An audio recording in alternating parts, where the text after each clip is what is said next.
Love,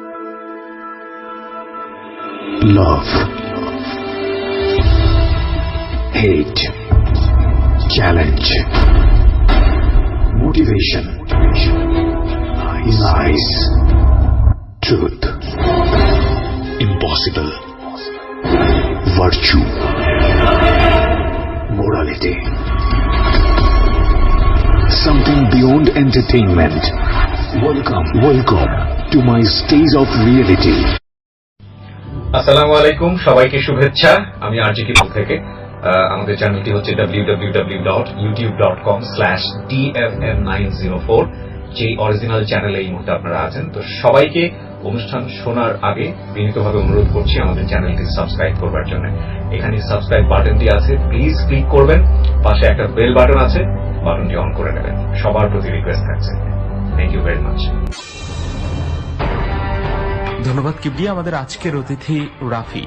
24 বছর বয়সী রাফি এসেছেন চট্টগ্রাম থেকে। কিশোর বয়স থেকেই একটু দুরন্তপনা তার মধ্যে ছিল, পাশাপাশি পরিবারের প্রতি ভালোবাসাও ছিল সমানভাবে। মা তার প্রিয় ব্যক্তিত্ব, আর তাই তো মা অসুস্থ হলে রাফি নিজের হাতে রান্না করে খাওয়ান। খেলাধুলা পছন্দ করেন রাফি, বিশেষ করে ফুটবল তার প্রিয় খেলা। এছাড়াও বন্ধুদের সাথে ঘুরতেও পছন্দ করেন। এত কিছুর পরেও সত্য বলার মঞ্চে আজ কেন রাফি, তা জানতে চলে যাচ্ছি আরজি কিবলিয়ার কাছে।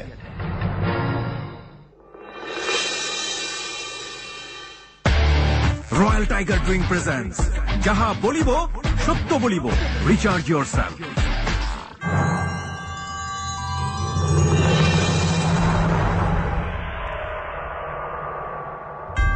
ধন্যবাদ রাজু। আমরা জানলাম যে রাফি রয়েছে আজকে আমাদের সাথে। রাফির জীবনের অপ্রিয় সত্য আমরা জানবো। বরাবরের মতো আমাদের সঙ্গে থাকছে জাতীয় মানসিক স্বাস্থ্য ইনস্টিটিউটের প্রফেসর ডক্টর তাজুল ইসলাম। আমাদের সঙ্গে থাকছে SMS পোল। ইনফ্যাক্ট যদি প্রয়োজন হয় আমরা SMS পোলে আপনাদের মতামত অবশ্যই এক্সপেক্ট করব। এবং শুরুতেই আমরা একটু ডক্টর তাজুল ইসলামের সঙ্গে কথা বলতে চাই বরাবরের মতো নিয়ম অনুযায়ী। ডক্টর তাজুল ইসলাম শুনতে পাচ্ছেন নিশ্চয়ই? অসংখ্য ধন্যবাদ এবং কৃতজ্ঞতা আমাদের সাথে থাকবার জন্য। আপনার মূল্যবান মতামত নিশ্চয়ই পাবো, সঙ্গে থাকুন প্লিজ। প্রিয় শ্রোতা, আমরা শুরু করতে চাই রয়্যাল টাইগার ড্রিঙ্ক প্রেজেন্স যাহা বলিব সত্য বলিব। তবে তার আগে রাফি, আপনার কাছে আমি একটি প্রশ্ন রাখতে চাই। আপনার বিবেকটি জাগানোর কাজ কে করেছে, যে কারণে আজকে আপনি অত্যন্ত সাহস নিয়ে লাখো জনতার মঞ্চে নিজের জীবনের ভুলগুলো স্বীকার করতে যাচ্ছেন? আমি জেবিএসবি প্রতিনিয়ত শুনতাম। শোনার পরে একদিন আমার চিন্তা হলো যে না, আমিও তো অনেক অপরাধ করছি, আমার আগে যাওয়া উচিত। তখন আমি নিজেই আমার সেলফোন থেকে আপনাদেরকে আমি কল করি। কল করার পরে তো আমি কানেক্টিং 2-3বার কল দিয়েছিলাম। 3বার কল দেওয়ার পরে আপনাদের এখানে কানেক্টিং ভাই আমার প্রায় কল দেওয়ার 3 দিন পরে আপনি আমাদের রাখেন। ওকে, অনেক ধন্যবাদ আপনাকে। প্রিয় শ্রোতা, আমরা ঢুকে যাচ্ছি এবার যাহা বলিব সত্য বলিবর মূল পর্বে।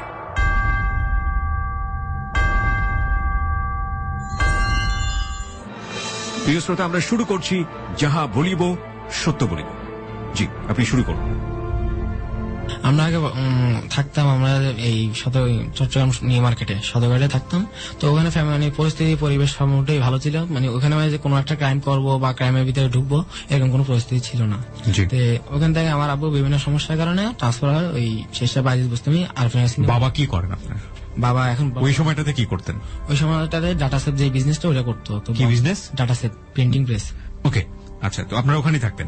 কয় ভাই বোন ছিলেন আপনারা? 2 বোন 1 ভাই। 2 বোন 1 ভাই। আপনি যে সময় গল্প বলতেন তখন আপনার বয়স কত? তখন আমি 1-এ পড়তাম। ক্লাস 1-এ পড়তেন? তারপর ওখান থেকে মানে পরিস্থিতি আব্বু মানে ফ্যামিলি সমস্যার কারণে আমরা চলে আসি আরফিনগর। তো ওখানে জায়গা নেওয়ার পরে পরিস্থিতি ছিল খুব খারাপ। মানে চতুর্দিকে মানে ব্যাড স্পট। ওখানে নেশা বিক্রি হইতো, যে গাঁজা ওগুলো বিক্রি হইতো। আমাদের ওখানে একটা প্রাইমারি স্কুলে ভর্তি করে, তো আমরা ওখানে পড়ালেখা করি। ক্লাস যখন 2-এ তখন আমি কি করছি, আমার ঘরে একদিন মানে বকাঝকা করছিল। করার পরে আমি ওখান থেকে আমার একটা বকাঝকা করার পরে আমার পরনে ছিল একটা লুঙ্গি আর একটা গেঞ্জি। ওইটা পরে আমি সাথে সাথে কে বকাঝকা করেছে আপনাকে? আমার মা। কি কারণে বকাঝকা করছে? যে আমি লেট করে আসছি কেন। কোথা থেকে লেট করে আসছেন? আমি মানে একটু বাইরে গেছিলাম, বাইরে থেকে মানে বাসে লেট করে আসছিলাম। তখন আমাকে বকাঝকা দিয়েছে। আমার মেজাজ কিলো করা হওয়ার পরে তারপর ওখান থেকে আমি সাথে সাথে চলে আসি ঢাকা। ট্রেনে করে ঢাকা চলে আসি। পকেটে ছিল আপনার 260 টাকার মতন। ঢাকা চলে আসার পরে এখানে ঢাকা এসেছিলেন? হ্যাঁ, এর আগে ঢাকা আসা হয়েছে। কিভাবে এসেছিলেন? কার মাধ্যমে এসেছিলেন? ট্রেনে করে। ট্রেনে করে একা একা এসেছিলেন? একা একাই আসতাম। মানে আপনি ঢাকা যাওয়া আসা ছিল আগে থেকে? হ্যাঁ। কি কারণে আসতেন, কোথায় আসতেন? আসতাম ঘুরে গেলে আবার চলে যেতাম, চিটাগং থেকে ঢাকা আসতেন, ঘুরে ঘুরে আবার বাসায় চলে যেতেন। চিটাগং থেকে ঢাকা আসতাম। তখন আপনি কোন ক্লাসে পড়েন? ক্লাস 1-এ? ক্লাস 2-এ। ক্লাস 2-তে। তো এই ঘটনা পরিবারে জানতো? হ্যাঁ, ট্রেনে করে আসতাম, এগুলো জানতো। জানার পরে কি ধরনের ট্রিটমেন্ট দিয়েছিল পরিবার? ওরকম কিছু করতো না আমাকে, ফ্যামিলি থেকে সবসময় স্বাধীনতা দিত। কেন স্বাধীনতা দিত? না আজকে ভুল করছে কালকে ঠিক হয়ে যাবে, এরকম একটা মানে ওদের ইয়া। আপনার বাপ মা দুজনে এটা করতো? হ্যাঁ। ভাই বোন যেন কজন ছিলেন আপনি? আমরা 2 বোন 1 ভাই ছিলাম। আপনি সবার বড়? না, আমি মেজো। আপনি মেজো, মানে আপনার ভাই বোন বা আপনার পরিবারে কেউই আপনাকে ব্যাপারে কোনো শাসন করতো না? আমার বাবা সম্পূর্ণ ছাড় দিত, কিন্তু আমার মা ছাড় দিত না। আমার মা বকাঝকা করলে আমার বাবা আমার মাকে বকাঝকা করতো। মানে ছেলে মেয়েদের কেন বকাঝকা করো? ওকে। আমার বাবার একটা কথা ছিল যে আজকে ভুল করছে কালকে ও ঠিক হয়ে যাবে। ঠিক হয়ে যাবে, ঠিক আছে। তো বলছিলেন যেটা, যে আপনি কোথায় যেন চলে আসেন? হ্যাঁ, ঢাকায়। তারপর আমি ঢাকা আসি, ঢাকা আসার পরে তারপর আমি ঢাকা কমলাপুর রেস্টুরেন্টের সামনে একটা ফ্লেক্সিলোর দোকান আছে, দোকানটা এখন আছে। তো ওই দোকানে আমি কল দিই, ওই দোকান থেকে আমার মানে ঘরের নাম্বারে কল দিই। কল দেওয়ার পরে আমার মারে বলছি যে মা, আমার মামা তো আছে, মামার নাম্বারটা দেন, আমি মামার কাছে যাবো। তো মা আমারে ফোনে বলে যে তুই কি পাগল ছাগলের মতন কথা বলতেছিস, তুই চিরাং চলে আয়। এটা যখন বলছে তখন আমি আর কোনো কল করি নাই। এরকম করে আমি 9 দিন ওইখান থেকে সাথে মানে কমলাপুর রেস্টুরেন্টে যাই। আবার সিলেটের ট্রেনে উঠি। আমি সিলেট ট্রেনে উঠতে পারি না, মানে সিলেটের ট্রেনটা রানিং ছিল, দুপুর 12টার থেকে মনে না 1:30টার দিকে মনে ছাড়তো, রানিং ছিল। আমি দরজা মানে ধরে উঠি, ওঠার পরে তারপর এতদিকে আমি যাই। প্রায় অনেকক্ষণ 2 ঘন্টা 2.5 ঘন্টা আমি ওই ট্রেনে আসছিলাম, এতদিকে জল অবস্থায়। বৃষ্টি পড়তো, প্রচন্ড বৃষ্টি পড়ছিল। আমার শরীরে কোনো কাপড় ছিল না, ঠান্ডায় আমি মানে পুরো বরফ হয়ে যাচ্ছি। এরকম অবস্থায় আমি সিলেট পৌঁছি না, আশুগঞ্জ না কোন একটা স্টেশনে, আমি ঠিক মনে করতে পারতেছি না, ওইখানে যে আমি নামি। তাই ওই ট্রেনটা চলে গেছে, আমি ওটা নক করতে পারিনি। পরবর্তী আমি স্টেশনে দেখি ট্রেন মিস করছি। তো একটা লোকের জিজ্ঞেস করলাম যে ঢাকা সিলেটের ট্রেন আসবে কখন? বলতেছে যে আধা ঘন্টা পরে আসবে। তো একটা ট্রেন আসতে দেখতেছি অনেকটা খালি। তো ট্রেনের ভিতরে ঢোকার পরে দেখতেছি অনেকটা সিট খালি। আমি ওখানে ঘুম পাইতেছি, আমি ঘুমানোর জন্য শুয়েছি, দেখতেছি বৃষ্টি পড়তেছে প্রচুর ভিতরে। তো জানালাটা আটকানোর সময় আমি জানালাটা যখন আটকাবো তখন আমি জানালা হাতে মানে আমার বাম হাতের বুড়ো আঙ্গুলটা ওখানে চাপা পড়ে, স্টিলের ওটা চাপা পড়ার পরে তো ওইটা হাত মস্কাইছে না কি ইয়ে হয়েছে আমি ঠিক জানি না, কিন্তু হাতে প্রচন্ড ব্যথা হয়েছে গিরায়। তো হাতটা ওইভাবে ধৈর্য রক্ত পড়ছিল কিন্তু কিছু, তো ধৈর্য আমি শুয়ে রয়েছি।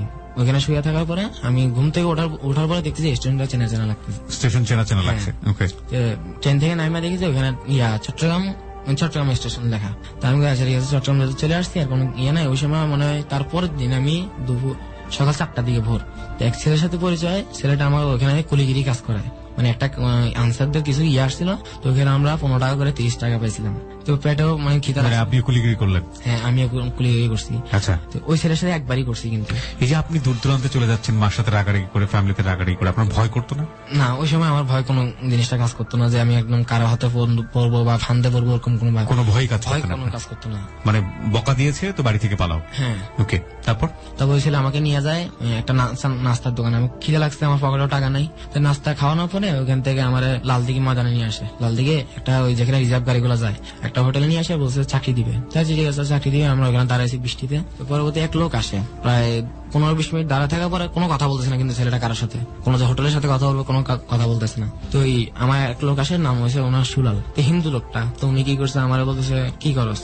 আমি বলি যে কিছু করি না, আমার বাবা ঘরে মানে কাজের জন্য চাপ দিয়েছে, সেজন্য বাইরে এসে পড়ছি, এতটুকু বলছি। বলে বাপ কি করে? আমি বলছি চিরাঙ্গা মানে 8 নম্বর বাস চলে। আমি বলছি বাস চালায়, কিন্তু সত্যি পরিচয় দেয়নি। মা কি করে? আমি মা গার্মেন্টসে চাকরি করে। বলছি লোকটার মনে মায়া লাগছে, লোকটা আমার ওখান থেকে নিয়ে গেছে। ওই ছেলের ব্যাপারে আমার ওই সময় কিছু বলে নাই।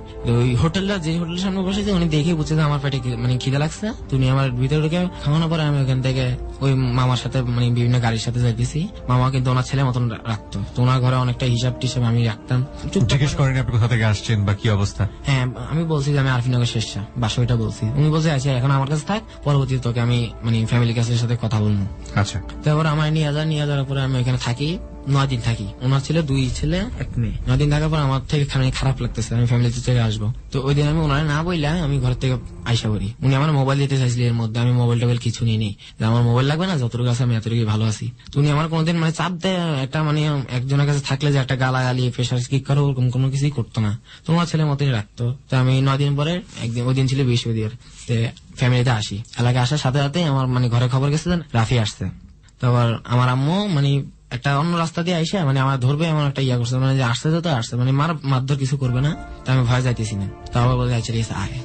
গেলাম, যাওয়ার পরে আমার পাজা করে ধরে কান্না করলো। তারপর ঘরে নিয়ে গেল। ঘরে নিয়ে যাওয়ার সাথে আমার আব্বু ফোন করছে, জানি না, আমার আব্বু ছিল টেক্সটাইলের এখানে, মানে একটা দূরত্ব জায়গা ছিল, তো উনি 5 মিনিটের ভিতরে মানে কথা ফোন রাখছে, রাখার 5 মিনিটের মধ্যে দেখছি উনি আমার সামনে। আচ্ছা আচ্ছা, উনি আমার সামনে, তখন উনি কি করছে আমার বলতেছে তুই কই গেছিলি, মানে অনেক কান্নাকাটি করতেছে, অদা দে তোর মার গায়ে হাত ছুঁয়ে মানে ইয়ে কর যে তুই কোনোদিন আর যাবি না। তুই এর মধ্যে কিন্তু যে আমি সেল নাম্বার ঢাকা এসে যে মোবাইল থেকে আমি কল দিছি ওই নাম্বারে কল দিছিল ওই লোকটা, আর আমার মামা জাহাঙ্গীর যেটা উনিও মিলে আমি স্টেশনে খুঁজছিল অনেক। ওই সময় আমার হাত ভাঙা ছিল, আবার না স্যার আমার বামারটা ভাঙা ছিল, ব্যান্ডেজ করা ছিল না, এমনি হাত এখনো ভাঙা আছে, দেখা আছে। খুঁজে পাই নাই, কিন্তু আমার পাবে কোথায়, আমি তো ওখান থেকে সিলেট থেকে চট্টগ্রাম ঘুরতেছি, এসি যাওয়ার পর অনেক মানে ভালো যা যা পছন্দের খাবার ওগুলো সব রান্না করে খাওয়াইতেছে। তার কিছুদিন পর আমি কি করছি আবার মানে এরকম করছি, তখন কিন্তু আমি এটা শখে করছি, আমার ভালো লাগতেছে না চিরাংশ, আমি ঘুরে আসবো। তো ওই দিন আমি বাইরে আমি 260 টাকা নিয়ে, আমার ঘরে তামা ছিল, মানে আপনার ভালো লাগছে না যেন আপনি বাড়ির বাইরে চলে গেছেন। আপনার কোনো ফ্রেন্ড ছিল না ওই বয়সটাতে? হ্যাঁ ফ্রেন্ড ছিল, যে আমি একটা কথাই বলছিলাম, আমাদের যে এলাকাটা ওই এলাকাটা খুব খারাপ, খারাপ বলতে পরিস্থিতিটা খারাপ, মানে কিছু লোক ভালো হলে তো এলাকাটা খারাপ, কিন্তু এলাকার মানুষগুলো খারাপ, কিন্তু মানে ছেলে যাদেরকে আপনি সমবয়সী বন্ধু হিসেবে পেয়েছেন তারাও খারাপ? হ্যাঁ তারা খারাপ, তারা কিন্তু নেশাও করতো, তারা নেশা রানিং ছিল। তার পরবর্তীতে আমি এখান থেকে আপনি বলছিলেন যে কত টাকা নিয়ে জন্য বের হলেন? 260 টাকা। 260 টাকা নিয়ে বের হয়েছেন, কেন বের হয়েছেন? ঘুরে আসবো। তারপর ওই টাকাটা আমি পাইছি আবার ইয়ার থেকে, আপনার তামা ছিল আমাদের ইপিএস আছিল, ইপিএস থেকে আমি তামাটা খুলছি, অ্যাডাপ্টারটা খোলার পরে ওইখান থেকে তামাগুলো বিক্রি করছি, বিক্রি করে 260 টাকা পাইছি। আর ওই 260 টাকা নিয়ে আমি চলে আসি আবার ঢাকা। এবার কিন্তু কাউকে ফোন করতেছি না, ঢাকার থেকে গেলাম আমি, ঢাকা মানে যেদিন আসছি ওই দিন রাতটা থাকছি, ঢাকা স্টেশনে থাকছি, থাকার পরে ওইখান থেকে গেলাম লালমনিরহাট, ট্রেনে করে ট্রেনের ছাদে করে আমি লালমনিরহাট চলে যাই। আবার লালমনিরহাট থেকে আমি ওখানে স্টেশনে ঘুরিও না, তারপর আমি লালমনিরহাট থেকে আইসা পড়তাম, ট্রেনের ছাদে করে আসতেছি। কিন্তু আমার থেকে একটা জিনিস ভালো লাগতো যে ধান কেটের পাট, তারপর দুরন্ত মানে জায়গাগুলো ভালো লাগতো, কিন্তু আমি কোথা থেকে কোথায় যাচ্ছি বা মানে কত দূরত্ব ওইটা কিছুই জানতাম না। আচ্ছা, তারপর এখান থেকে ঢাকায় আসছি, আবার ঢাকায় আইসা তারপর আমার আবার ফ্যামিলির ফোন করছি, ফ্যামিলির ফোন করার পরে তারপর আমার জাহাঙ্গীর মামার ফোন করছে যে এইবার তো হাত ছাড়া করা দেবো না, জাহাঙ্গীর মামা ফোন করছে, জাহাঙ্গীর মামা কি করছে আনছে, আনার পরে তারপর ওইখান থেকে আমার আবার বাসে করে পাঠাই দিছে। পাঠাই দেওয়ার পর আমি চিরাং আসি, আসার পরে তারপর খবর শুনতেছিলি কি যে আমার 5 পরীক্ষা, তখন কিন্তু আমি 2 থেকে কিন্তু আস্তে আস্তে উঠে আসতেছি, 5 যখন পরীক্ষা তখন আমি কিন্তু পরীক্ষার জন্য প্রস্তুতি নিতেছি, 17 দিন বাকি। যে স্কুল থেকে পরীক্ষা দিব তো ওই স্কুলের টিচাররাও জানে না যে আমি পরীক্ষা দিব, কারণ আমি ওই সময় লেখাপড়া অতটা করতাম না, স্কুল পালাইতাম, পড়ালেখা ইয়ে করতাম না, মানে টিচারদের সাথে একটা খারাপ ইয়া আসিল। আচ্ছা, তারপর কি করতাম, এখন লেখাপড়া কিন্তু আমার মানে মনোযোগ মাথা আছে ইয়া কিন্তু খুব ভালো ছিল। তারপর আমি ওখানে পড়ালেখা করলাম, আমি প্রথম সময় দ্বিতীয় সময় প্রশ্নগুলো মানে এক করে ওখান থেকে প্রশ্নগুলো বাছাই করে দিন রাত পড়তাম, পড়ার পর আমি পরীক্ষা দিই। আমার আব্বু বলতে যাও পরীক্ষাটা দে, তারপর দেখা যাক কি হয়। কোন ক্লাসের কথা বলছেন এটা? তখন এটা 5 এর পরীক্ষার কথা বলছেন। ওকে, তারপর আমি 5 পিএসসি দেই, পিএসসি দেওয়ার পরে আমার রেজাল্ট আসে, আমি যাই হোক আমি পরীক্ষা দিয়েছি ভালো মতো, এখন কি রেজাল্ট আসে আমি জানি না। যেদিন রেজাল্ট দেয় ওই দিন আমি নেটে দেখি রেজাল্ট, আমার আব্বু দেখতেছে আমি 3 পয়েন্ট আর আমি দেখতেছি 3.6, মানে একটু বেশ কম হইতেছে। তো আমার আব্বু কনফার্ম হওয়ার জন্য স্কুলে গেছে, স্কুলে যখন টিচারকে বলছে আফা আমার ছেলের রেজাল্টটা কি অবস্থা, আপনার ছেলে তো পরীক্ষা দেয় না, আপনার ছেলে কি রেজাল্ট জানবে? আপনি কি আসলে পরীক্ষা দেননি? আমি দিছি, কিন্তু পরীক্ষা দিয়েছি যে ম্যাডামের মাধ্যমে দিছি ওই ম্যাডামটার নাম ছিল ফারনা ম্যাডাম, উনি আমার মানে খুব ইয়া করতো, উনি আমার হাত থেকে মোবাইলের ফোন নিয়ে ফেলছে। আচ্ছা, তারপর পরীক্ষা 1 সপ্তাহে মোবাইলটা নিয়ে ওনার কাছে রেখে দিয়েছে যে মোবাইলটা অন্তত এই সময়টুকু না থাক। তারপর ফারনা ম্যাডাম বলতেছে যে হ্যাঁ পরীক্ষা দিছে, ওর রেজাল্টটা আসছে, বলতেছে কই রেজাল্টের কার্ডটা দেন তো, রেজাল্টের কার্ডটা দিছে। তারপর আমি ওই সময় পাইছিলাম 3.06 আসল রেজাল্ট যেটা। পাওয়ার পরে এখন আমি ঘরের মধ্যে চুপচাপ, এখন আমার ভর্তি করাবে, তো ওখানে ডক্টর মাঝে স্কুলে ভর্তি করালো ক্লাস 6-এ। আমি তখন আবার আরেক দিক দিয়ে খুশি হয়েছিলাম যে কোনো দিকে যাইনি, কারণ নতুন স্কুলে ভর্তি হয়েছে, আমার বোনও ওটাতে পড়তো, এখন আমি নতুন হয়েছি। তারপরে বিভিন্ন সৃজনশীল বলে যে ওগুলা করতাম, মানে ভালো লাগতো, এগুলো করবো, এখন নতুন ভর্তি হইলাম। ভর্তি হওয়ার পরে এখন মানে ওখানে নতুন নতুন ফ্রেন্ড হইতেছে। যখন 6-এ ভর্তি হয়েছি তখন 6-এ আমরা বি সেকশনে ছিলাম শুধু 98 জন ছেলে, 13 জন মেয়ে ভাবতি অ্যাডমিশন নেওয়াতে 13 জন মেয়ের সেকশনে হইতেছে না, 13 জন মেয়েকে দিছে আমাদের সেকশনে। তখন 13 জন মেয়ে মানে ভালোই দিন কাটতেছে। এক সময় একটা জিনিয়া নামে মেয়ে ছিল, ওই মেয়েটা আমার সাথে ফ্রেন্ড হয়, ফ্রেন্ড হওয়ার পরে আমি ওই মেয়েটার মানে লাভ বা ওগুলো কিছুই ছিল না আমার ভিতরে, মানে প্রেম করবো। ক্লাস 6 এর কথা বলছেন? হ্যাঁ, ক্লাস 6 এর কথা। প্রেম করবো কোনো কিছুই ছিল না। মেয়েটার সাথে আমার কথা হইতো, মেয়েটার বেঞ্চের পিছিয়ে সিটে বসতাম। একদিন আমার ফ্রেন্ড একটা ওর বান্ধবীর চুল ধরে টান দিছিল, আমার আবার যেকোনো কি কোনো জিনিস দেখলে হাসতাম, আমি আমার বন্ধুটা চুপ করেছি, আমি হাসতেছি। তো এই জিনিয়া বলতেছে তুই দিছিস টান। আমাদের বিকাশ স্যার আসলে, বিকাশ স্যার কিন্তু প্রচন্ড মার দেয়, যেরকম আদর করে ওরকম মারেও। তো ওই বিকাশ স্যারের কাছে বিচার দিল, বিচার দেওয়ার পরে আমি আমার প্রচন্ড মার দিল। আমার পিঠে মানে ওই সময় পিঠে দাগ করে ফেলতো আমার, মানে ওর এতগুলো আমি মার খেয়েছি, এতগুলো কমপ্লেন আমি মার খেয়েছি যে পুরো স্কুল জানে যে আমি ওর পিছিয়ে মানে ওর সাথে লাভ করি।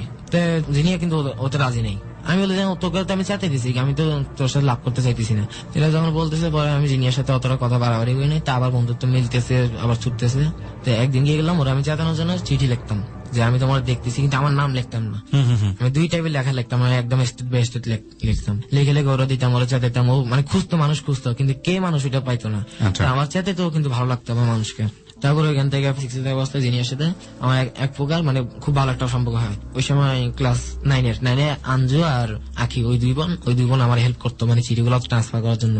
তোর হেল্প করতো, ওরা তো জানে যে আমি ফেম করতে চাইতেছি না, আমি জাস্ট মানে চাইতে দিয়েছি। তোর জিনিয়ার বান্ধবী হেল্প করতো, ওদের বাসায় যাইতাম, জিনিয়াদের বাসায় কোনো সময় যাইতাম না, কিন্তু আখিদের বাসায় যাইতাম। আখি তারা আমাদের মানে জিনিয়ারা আমার কাছে আনতো, মজা করতাম, আমরা চলে আসতাম বাসায়। তারপরে ঘরের মধ্যে প্রচন্ড ঝগড়া হইতো আমার নিয়ে, কিন্তু আমার ঘরে কিন্তু এখনো কিন্তু ঝগড়া হয়, মাঝে মধ্যে কিন্তু কম।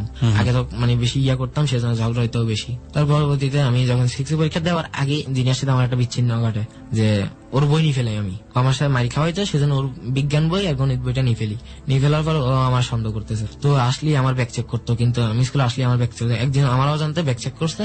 তা আমি আবার নিজের চিন্তা করলাম ও যদি পরীক্ষায় ফেল করে তো আমারও ধরবে, সেজন্য আমি আমার একটা পাশে করে মেরে দিয়ে ওই স্কুলে পড়তে একটা ক্লাস 4-এ প্রাইমারি স্কুলে মেরে আইন নিয়ে বুঝে এই 2টা বই জিনিয়ার নামে মেরে দিয়ে আসবি, তো আমার নামটা কিছু বলবি না। তো জিনিয়ারে দিয়ে আসতে গেছে মতো জিনিয়া তারা 4-5 জন মিলে ওই মেরে প্রেশার দিছে। ছোট মেয়ে বাচ্চা মেয়ে ভয় দেখাইছে, নাম বলেছে। তারপরে আচার্য আছে, আমি আসলাম ক্লাসে, আসা পরে আমি কিছু জানি না, মানে আমার কিছু বুঝতে দিতেছে না। তো ওই আবার বিকাশ স্যারের ক্লাস আসলো, আসার পরে উনি বলছে বরাবর প্রমাণ কি, প্রমাণ হচ্ছে এই মেয়ে। ওই মেয়েরা আবার যায় প্রাইমারি স্কুল থেকে ডাইকে নিয়ে আসার পরে এই মেয়ে, তো মেয়েও বলছে, সাক্ষী দিয়েছে। মেয়ে সাক্ষী দেওয়ার বলছে আমার প্রচন্ড মার দেয় আমাকে, মানে মুরগি বানায় পিছিয়ে দিয়ে পিঠে করে বাড়ি জালিবাদ দিয়ে মারতো। উনি 3-4টা জালিবাদ এক করে মারতো। মারা পরে আমি ওদিন বাসায় এসে বলছি, মা বলছে কি করবি, মা অতটা করতো না। স্কুলে ছেলের মধ্যে ঝগড়া হয়, আমার আব্বু কোনোদিন কিন্তু কোনো মারামারি বা ভিতরে যাইতো না। স্কুলে হয়েছে, স্কুলের টিচার এটা সমাধান করবে। তো এরকম করতে করতে একদিন ওই 6-এ থাকা অবস্থায় আমি একটা মেয়ের থাপ্পড় মারি, দোলনা নামের এক মেয়ে, ক্লাস 10-এ। ওরা ছিল পুলিশের মেয়ে একটা, তো পুলিশের মেয়ে, তো সেজন্য উনি একটু মানে মাথা রক চড়া। তো আমার বলছে বান্দর বলছে ওয়াশরুম থেকে বাইরের সাথে ওরা আমি একটা থাপ্পড় মারি। এই থাপ্পড় মারার কারণে বাবুল স্যার নামে এক লোক আসলো, উনি কি করছে আমার গার্ডিয়ান ডাকাইছে, বলছে তোর অঙ্গীকার নামা দিতে হবে আর তোর গার্ডিয়ান ডাকাইতে হবে। আচ্ছা, আমি বলছি স্যার আমি অঙ্গীকার নামা দিতে রাজি, কিন্তু আমি গার্ডিয়ান ডাকাতে রাজি নেই, কারণ আমি জানি আমার কোনো আমার ফ্যামিলি কোনো জায়গায় আমি নিয়ে যাইতে চাই আমার বিচারের কারণে। তো আমার ফ্যামিলি আর টাকা লাগে নাই, আমার অঙ্গীকার নামা অত কি আমার একটু ভয় থাকেছে, কিন্তু অঙ্গীকার নামা কিছু না, একটা লেখে বলছে এখানে সিগনেচার করে দিই। আমি সিগনেচার করে দিলাম, দেওয়ার পরে এখান থেকে 7 উঠছি। যখন 6 ছিলাম তখন রোল ছিল 62, 7 ওঠার পরে আমার হয়ে গেছে 113 রোল হয়ে গেছে। আমি রেজাল্ট খারাপ করছি, তো 7-এ তুলছে। তোলার পরে 7-এ বেশি দিন যাইতে পারি নাই, 7-এ অতটুকু কিছু করি নাই। 7-এ বেশ 2-3 মাস যাওয়ার পরেই আমি স্কুল থেকে একটা মারামারি করছি ওই মেরে নিয়ে, ওই জিনিয়ারে নিয়ে। একটা জায়গায় বলতে তুই জিনিয়ার সাথে কথা বলাস কেন, আমি বলবো তোর আসেনি। ও হয়েছে আমার বেদব মার দেয় স্কুলে। তো ওই শার্ট সবকিছু ছেড়ে দেয়, আমার ময়লাও পরে প্রচুর। তো আমি এতটুকু আমি স্কুল থেকে টিফিনে চলে আসি আর যাই না, শেষ আমার এতটুকু। আমার যখন 7-এ পরে আমার হয়নি, তখন আমি বাসায় আসছি, আশা করে 1 বছর আমি ঘরে বসে আছি। মানে আপনি আর পড়াশোনাই করেননি ঘটনার পরে? হ্যাঁ, এই মারামারি করার পর থেকে স্কুল থেকে আসছি, সবাই জানে কি আলমগীরের সাথে আমার কোনো আলাদা একটা কোনো মারামারি হয়েছে, সেই কারণে আমি ভয়ে যাইতেছি না। মানে আপনার ফ্যামিলি জানতো যে আপনি স্কুলে যাচ্ছেন না? হ্যাঁ জানতো। আমি বলছি যে আমার স্কুলে যাইতে ভালো লাগতেছে না, পরে যাবো এরকম করতে। যখন 1-1.5 মাস হয়ে গেছে তখন আব্বু স্কুলে খোঁজ নিছে, দেখেছি আমি মারামারি করে আসে বসে আর যাইনি। তো পরবর্তী আব্বু আমার প্রেশার দেয় নাই, বলে ঠিক আছে যাস নাই, তোর আমি এখানে একটা স্কুলে ভর্তি করে দিন। তো এখানে একটা বেসরকারি স্কুল তৈরি করে, বেসরকারি স্কুলে ঢুকায়, তো ওখানে টাকা ঢুকা বেশি, তবে অতটা করতো না। তো আমার আব্বুর কথা হলো আমার টাকা চলে যাক, আমার ছেলে যেন আমার মানুষ করা যায়। তো আমার আব্বু প্রচুর টাকা দিত, কিন্তু লেখাপড়া করতাম। যখন আমি 7-এ ভর্তি 7 আর পড়ি না, 7-এ যতটুকু পড়ছি বইগুলো রানিং পড়াইছিল যেন আমি 8-এ অ্যাডমিশন নিতে পারি। তো 8-এ অ্যাডমিশন নেওয়া হয়েছে, ওই স্কুলের হেড টিচার আবার আমার আব্বুর বন্ধু। যখন অ্যাডমিশন নিয়েছি, নেওয়ার পরে তবে ওই লোক আমার পড়াইতো, আমার মেধা ভালো ছিল, তো বলা যে তুমি পাস করবে, কিন্তু আমি কোনোদিনই কিন্তু ক্লাসে আমি পড়া ঠিক মতো দিতাম না। আচ্ছা, যখন দিতাম না তখন উনি কি করছে, একদিন 2 দিন থেকে আমার খারাপ বিহেভ করতেছে। টিচারটা খারাপ বিহেভ বলতে গেলে উনি আমার ঠেস মারতো বেশিরভাগ, যেমন কাকু ডাকতো, তারপর বিভিন্ন ধরনের বাজে কথা বলতো। মানে এগুলো আপনার পছন্দ হতো না? হ্যাঁ, পছন্দ হতো না। তারপর উনি আমার কাছে বলতো একরকম কথা, আমার বাবার কাছে বলতো আরেক রকম কথা। আমি আসলে আমারে বলতো যে তুই তোর বাপের বলবি বেতনের টাকা দিতে, এই করতে সেই করতে, এগুলো বলতো। তারপর আবার আমার মা বাবা যখন আসতো তখন বলতো যে আপনার ছেলের মতন ছেলে হয় না, আপনার ছেলে খুব ভালো, এই লেখাপড়া খুব ভালো, একটু চেষ্টা করলেই পারে। মানে আমার বাপের কাছে উনি আমার মানে ভালো সাজায়। আমার বাবা যখন জায়গা তখন আমার এমনি খারাপ, আমি লেখাপড়া করি না, ডুয়েল রোল প্লে করতো যেটাকে বলে। হ্যাঁ, এরকম একটা ইয়া ছিল। তা আমার আব্বু বলতাম, আব্বু বলে যে ওনার এরকম একটু সমস্যা আছে, তুই অত কথা বলিস না, তুই তোর মতন পর। টিচার ঠিক করছিল, সোহেল স্যার উনি আমার সাথে অনেকটা ফিরে আসছিল, অনেক রোজার সময় ওনার সাথে আমি রাতে কাটাতাম। এই সেরির সময় ভাত খেয়ে নামাজ পড়ে তারপর বাসায় যেতাম, আর সারাদিন ঘুম যেতাম, আর রাতে ওনার সাথে বসে বসে কথা বলতাম মসজিদের সামনে। তারপর উনি আমার সম্বন্ধে অনেক কিছু জানে, কিন্তু আমার অবর্তমানে উনি আমার মানে ঘটনাগুলো জানতেছে আস্তে আস্তে। তো পরবর্তীতে গেছে আমার স্যারের, যখন ওই সোহেল স্যারের কাছে পড়ি, পড়ার পরে আমি পরীক্ষা দেওয়ার পরে আমি এক সাবজেক্ট খারাপ করার পরে আমি ভালো লাগে স্টপ। আমি আর ভর্তি হতে পারতেছি না, অনেক ট্রাই করছে, এক স্কুলে ট্রাই করছে, ওনারা বলছে যে 20,000 টাকা দেওয়া লাগবে, মানে বন্ড সাইন দেওয়া লাগবে, যদি পাস না করে এবার গণিতে যদি পাস না করে তাহলে 20,000 টাকা পাবেন না, মানে এরকম একটা কন্ট্যাক্ট হয়েছিল। তো ওই আব্বু ওখানে আর দেয়নি। তারপর পরবর্তীতে আমার আবার কি করলো, ঠিক আছে তুই 1 বছর আমার সাথে থাক, 1 বছর অঙ্ক করবি, তাও করবি, পরীক্ষা দিবি। ঠিক আছে, তো 1 বছরের ভিতরে আমার গার্মেন্টসে চাকরি করতে চাইছিলাম, তারপর চাকরি করতে মানা করতো। শেষ মাসে মানা করতে করতে একদিন আমি যাই ঢুকছি, একটা গার্মেন্টসে ঢুকছি, ঢোকার পরে ওখানে চাকরি করছিলাম আমি 1 মাস। 1 মাসের ভিতরে আমার শরীর কমে গেছিল, মানে এরকম পরিশ্রম করি নাই আমি কোনো সময়। তারপর কি করছি, ওখানে আমি 1 মাসে বেতন পাই, 7,000 টাকার মতন স্যালারি পাই। ওখান থেকে আমি সাথে আমার আব্বুর কাছে চলে যাই, আমার আব্বু আমার বল পরে, ওখান থেকে আমার একটা মোবাইল কিনে দেয়। আমি বলছিলাম যে আমার মোবাইল লাগবে, একটা অ্যাকসেপ্ট নিয়ে দেওয়ার পর ওখান থেকে আমি আবার বাসায় আসি, আম্মু কি খাবে জিজ্ঞেস করছিলাম, আম্মু খাওয়াইলাম, আম্মু শখ মিটাইলাম, বোনের কি লাগবে এটা জিজ্ঞেস করছি, যার মতন শখ মিটাইতেছি। তারপর এক সময় এরকম করতে করতে আমাদের এখানে সিনিয়র ভাই যেগুলো আসছিল, তো ওদের সাথে পরিচয়, মানে ওনার সাথে একটু কথাবার্তা হইতেছে 2-1 বার। তো একদিন আমার বললো যে চলো আমার সাথে চল। আমি বললাম কোথায় কোথায় জারি দেখতে পারবি, তো এরকম বললে একদিন আমাদেরকে মানে ইয়াতে কইরা, এই রাবি গাড়িতে কইরা আমাদের নিয়ে গেছে ইয়াতে কাজীরদড়ি অফিসের সামনে নিয়ে আসার পরে যখন পার্টি অফিসের দিকে যাবো, তখন সাথে সাথে পুলিশের নিরাপত্তা বাহিনীরা ওরা কি করছে, টাকা শুরু করছে। কিসের জন্য ওই অফিস থেকে মিছিল বাড়িতেছে। আচ্ছা, মানে ওরা বাইরে হতে দিবে না, কিন্তু ওরা বাড়িতেছে না। তো আপনি ওখানে কেন গেলেন? আমি গেছি, আমাদের বড় ভাই নিয়ে গেছে, কিন্তু আমি তো জানতাম না একটা মিছিল বা মিটিং। তাই ওইটাতে রাবার বোর্ড যখন ছাড়া শুরু করছে, তা আমরা সবাই মানে সিনিয়র ভাই তখন আর নাই আমার সাথে, একজন এক দিকে দৌড় মারতেছে। তারপর ওখান থেকে কি করছে, আমরা একটা বিল্ডিং উঠছি, একটা বিল্ডিং উপরে ওইটা দাঁড়াইছি। আমি আবার প্ল্যান করছি যদি পুলিশ আসে তাহলে আমি ওই পানির ট্যাঙ্কি আছে, পানির ট্যাঙ্কিতে ঢুকে থাকবো, পানি কিন্তু ভর্তি ওইটাতে, আমি ওরকম প্ল্যান করে রাখছি। দেখতেছি না পুলিশ নেই, একটা সাংবাদিক আসছে, মানে ফটোগ্রাফার, উনি আইসে কি করছে, ছবি তুলে ওনার মতো চলে গেছে। তো আবার কাউকে পাইতেছি না, সিনিয়র ভাই কাউকে দেখতেছি না। তারপর আমি ওখান থেকে নাইমা সাড়ে বুত মানে আটকে, মানে কেউ যেন সন্দেহ করতে না পারে, ওরকম ভাবে আস্তে আস্তে আসলাম। আসা পর্যন্ত আসার পরে দেখতেছি আমাদের 5 জন সিনিয়র ভাই দেখছি, ওনারা হাইটে আসতে, ওদের প্ল্যান ওদের পকেটে 1 টাকাও নাই, ওনারা আইসা করবেন। আমার থেকে আবার টাকা ছিল 50 টাকা, তো ওদেরকে আমার বলতেছে রাফি তোর থেকে টাকা আছে, আমি বলি আচ্ছা ঠিক আছে। উনি বলতেছে কি যে ঠিক আছে চল আমাদের বাসায় করে নিয়ে চলতে। আমি ওখান থেকে শেষটা পর্যন্ত আনছি। তারপরের দিন আমার দিছি যে 120 টাকা, যে কালকে আমাদের সাথে গেছিলি 120 টাকা রাখ তুই। তো আমার ওই দিন একটা টাকা দিল। তো আবার এরকম মানে এরকম নিয়ে যাইতো, মাঝে প্রায় সময় নিয়ে যেতে, কিন্তু কোনো সময় কিন্তু এরকম রাবার বুলেট ছাড়া আর হয়নি। কিন্তু হয়তো লাঠিচার্জ হইতো যে কোনোটা পায়ে পড়তো, কোনোটা পিঠে পড়তো, কোনোটা হাতে পড়তো। তা আমার এই দিন পড়ছে সিনাতে যখন লাঠিচার্জ একটা বাড়ি পড়ছে মোটা লাঠি। তখন কি আপনি রাজনীতি করা শুরু করেছেন? হ্যাঁ, শুরু করছি। মানে আপনার রাজনীতির এন্ট্রান্স মানে শুরুর সময়টা? হ্যাঁ, রাফি আপনি রাজনীতির সাথে যুক্ত হলেন, তারপর প্রায় সময় নিয়ে দিত, তারপর টাকা পয়সা দিত। আপনি যে রাজনীতির সঙ্গে যুক্ত হলেন, আপনার পরিবার এটা জানতো? পরিবার জানতো না। আপনি লেখাপড়া বন্ধ করে দিয়েছেন ওই সময়টাতে? ওই সময়টাতে লেখাপড়া বন্ধ। ওকে। আমার ফ্যামিলি জানতো বলতে মাঝে মাঝে যাইতাম, তো আমার মানা করতো এরকম মিটিং যাইস না, ক্ষতি হতে পারে বা ইয়ে হতে পারে। তা আমি শুনতাম না, কিন্তু টাকা দিতেছে, আমার প্রবলেম কি? আমি তো যাইতাম। তা আমার নাস্তা খাওয়াইতো, কোনো সময় টাকা দিত। তাই আমার কথা হলো যে অনেকজন বলতেছে তোদের মাথা বিক্রি করতেছে, তোদের মাথা সিনিয়র ভাইতারা বিক্রি করতেছে। ঠিক আছে, বিক্রি করলে আর কি করে, আমার তো দরকার টাকা, আমার দরকার টাকা। তখন আস্তে আস্তে আমার টাকার দিকে চোখ পড়ে বেশি, আমার টাকার দরকার। এরকম করতে করতে আমি ওই রাজনীতি মিটিং এ যাইতাম, ফিরতাম, আসতাম। তারপর এরপর ওনাদের সিনিয়র ভাই যেগুলো, ওনাদের সিনিয়র ভাই লেভেলের সাথে আমার পরিচয় হয়। আমাদের কিছু নামটা বলতেছি না, ওনার সাথে পরিচয়। তো উনি আমার সাথে মানে খুব ভালো একটা বিহেভ করে। একদিন আমার বলছে যে তোমার আমি ফোন করলে ওরকম অমুকটা আমি আইসা করো। তো আমার একদিন ফোন করছে, উনি আমার ডাকছে, আমি গেলাম। ওই দিন মিটিং ছিল ইয়াতে অক্সিজেনে, তখন আমরা গেলাম। যাওয়ার পর আমি কিন্তু কোনো ছেলে মেয়ে নেই, কারণ আমি নতুন ঢুকছি, কোন ছেলে আমার ডাকে আসবে। তারপর আমি একলাই গেলাম, কিন্তু ওনারা যেই সিনেমার কথা বলছে ওনারা মনে করছে কি আমি ফলোম্যান নিয়ে গেছি। তা আমার যাওয়ার পরে আমরা ওখানে আসলাম, তারপর কিছু ছবি তুলছিলাম।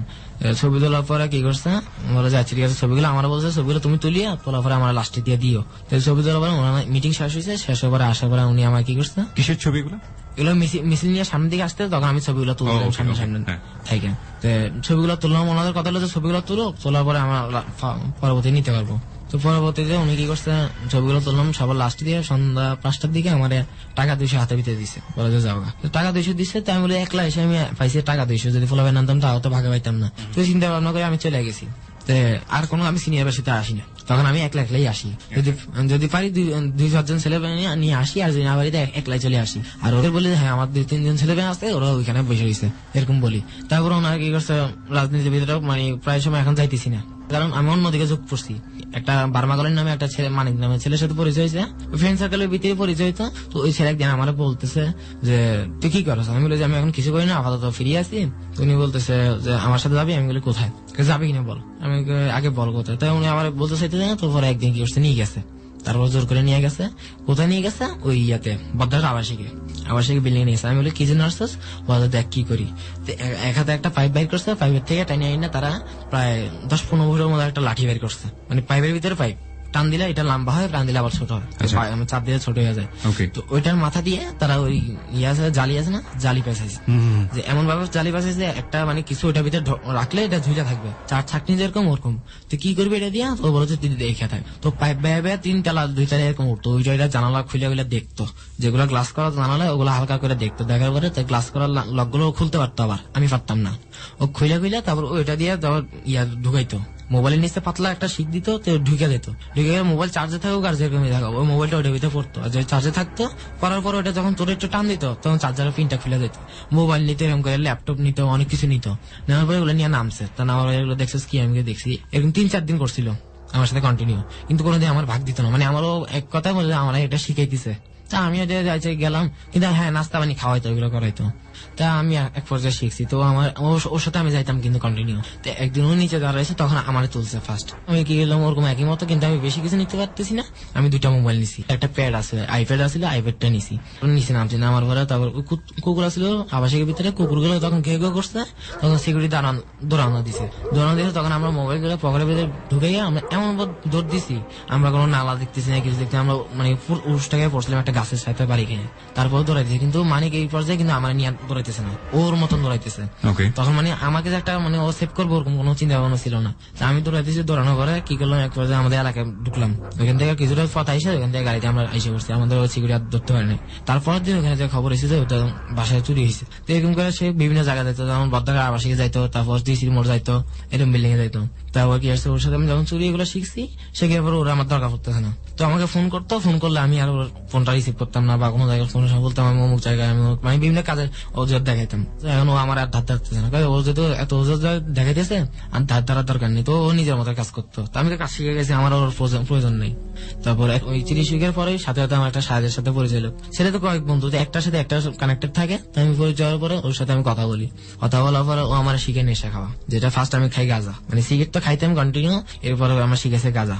যে গাঁজাটা আনাস কোথা থেকে, বলা যায় এটা আমি তোর এখন বলবো না, তুই আস্তে আস্তে খা, তুই শিখতে পারবি, জানতে পারবি কোথা থেকে আনা হয়। তো ওইখানে স্টেশন জায়গা থেকে আনা হইতো, ওইখানে ডিলার মানে ওরা আনতো কক্সবাজার, মানে বিভিন্ন জায়গা থেকে আনতো, ওখানে ইয়া করা হইতো, ওখানে ইয়াবা বিক্রি করতো, বিভিন্ন হেরোইন মানে অনেক কিছু ড্রাগস বিক্রি করা হইতো, ওইখান থেকে আনতো। তো একদিন কি করছে, আমার 20 টাকা দিয়ে বলতেছে এখানে যাবি, এই দোকান একটা দেখাই দিছে, ওই দোকান থেকে যাবি, 20 টাকা দিবি, তোর কিছু বলবে না, হাতের ভিতরে তোর এই প্যাকেটটা দিবে, ছোট একটা মানে গাঁজার বোলটা দিবে, ওইটা নিয়ে আসা করবি। আচ্ছা ঠিক আছে, আমি ওইটা নিয়ে এরকম যাইতাম আসতাম, কিন্তু ওদের সাথে কোনো কথা নাই যে একটা দেন বা 2টা দেন, ওরা টাকা থাকলে বুঝতো যে কয়টা দিতে বলতেছে। ওইটা নিয়ে চলে আসতাম। তো আমি গাঁজা বানাতে পারতাম না, কিন্তু আমার সিগারেট দিয়ে আমি টানতে পারতাম। তারপর এক পর্যায়ে ওরা বানাইতো, আমি দেখতাম মানে প্রায় ওইটা শিখতে আমার লাগছে আমার 1 মাস 1.5 মাসের মতো লাগছে। তারপরে এখন ওর সাথে ছেলে বন্ধু যে আসলে গাড়ি চালাইতো, ও শিখেছে ইয়াবা খাওয়া, যেটা আমি ফার্স্টে নেই। তো হ্যাঁ আমার অভ্যাস ছিল যে আমার একটা মানে শুনতাম ইয়াবা ট্যাবলেট, কিন্তু ইয়াবা কি জিনিস ওটা শুনতাম না, ট্যাবলেট খাইতো। তারপর এখান থেকে আমার ইয়াবা যখন খাওয়াতে শিখেছে, একদিন আনছে আমার থেকে 100 টাকা নিয়েছে, বলে 100 টাকা দে, তো এই একটা জিনিস হানি 100 টাকা দিয়েছে, ওই দেখতেছি ইয়াবা আনতেছে। তো ও মানে এতেও লাভ হইলো কি, যে আমার থেকে টাকাটা নিয়ে আমার পুরাটা খাওয়াবে না, আমাকে মানে 2 টান দিয়ে ও পুরাটা খাই ফেলবে, ওতে ওর লাভ। আমার 2 টান দিয়ে আমার সান্ত্বনা দিবে যে তোর 100 টাকা দিয়ে তুই এবার খাইতেছিস, এটা সান্ত্বনা দিবে। 100 টাকা দিয়ে যখন আনছে তখন দেখতেছি ভালোই লাগতেছে, প্রচুর ঘুম টুম কিছু আসতেছে না। তারপর ওইটা খাওয়ার পরে তারপর খাইতে গাঁজা যখন খাইতে, এখন এরকম করে 2-3 দিন আমি টাকা দিতাম ওরা, আমি টাকা দিতাম, ওই টাকা দিয়ে ইয়ে করতো। কিন্তু ওর ফ্যামিলি ছিল 2টা ফ্যামিলি থাকলে কি তো কোনো ফ্যামিলিতে কিন্তু টাকা ঠিক মতো দিত না। ও ছোট বড় হাতে মারি খাইতো, এই কারণে ও এমন একটা ছেলে। তো বড় বড় কিছু বলতো না, টাকা দিতাম। এক পর্যায়ে আমি গেছি আস্তে আস্তে টাকা বন্ধ করে দিতেছি, কারণ ওটা আমার শিখা শেষ। আমি একদিন ওরে বললাম যে এটাতে আমার হাতে আমি টানি নিজে, বলতে পারবি না। এই আপনি যে কাজগুলো করতেন এই সময়টাতে আপনার শরীরের মধ্যে কোনো ধরনের কোনো পরিবর্তন আসতো? হ্যাঁ, পরিবর্তন নিশ্চয়ই আসতো। আপনার ফ্যামিলি থেকে বুঝতে পারতো না এগুলো? ফ্যামিলি থেকে বুঝতো, আমি সারাদিন দৌড়াইতাম, এরকম এই জিনিসটা বুঝতো। মানে এমনিতেই আপনাকে ওই সময় কন্ট্রোল করার মতো কেউ ছিল? আমি নিজেও কন্ট্রোল হইতাম না আসলে ভাই। আমি এবার খাইতে খাইতে এমন পর্যায়ে গেছিলাম যে পর্যায়টা পরে শুনবো, আপনি যেখানে ছিলেন আপনি সেখান থেকে বলুন।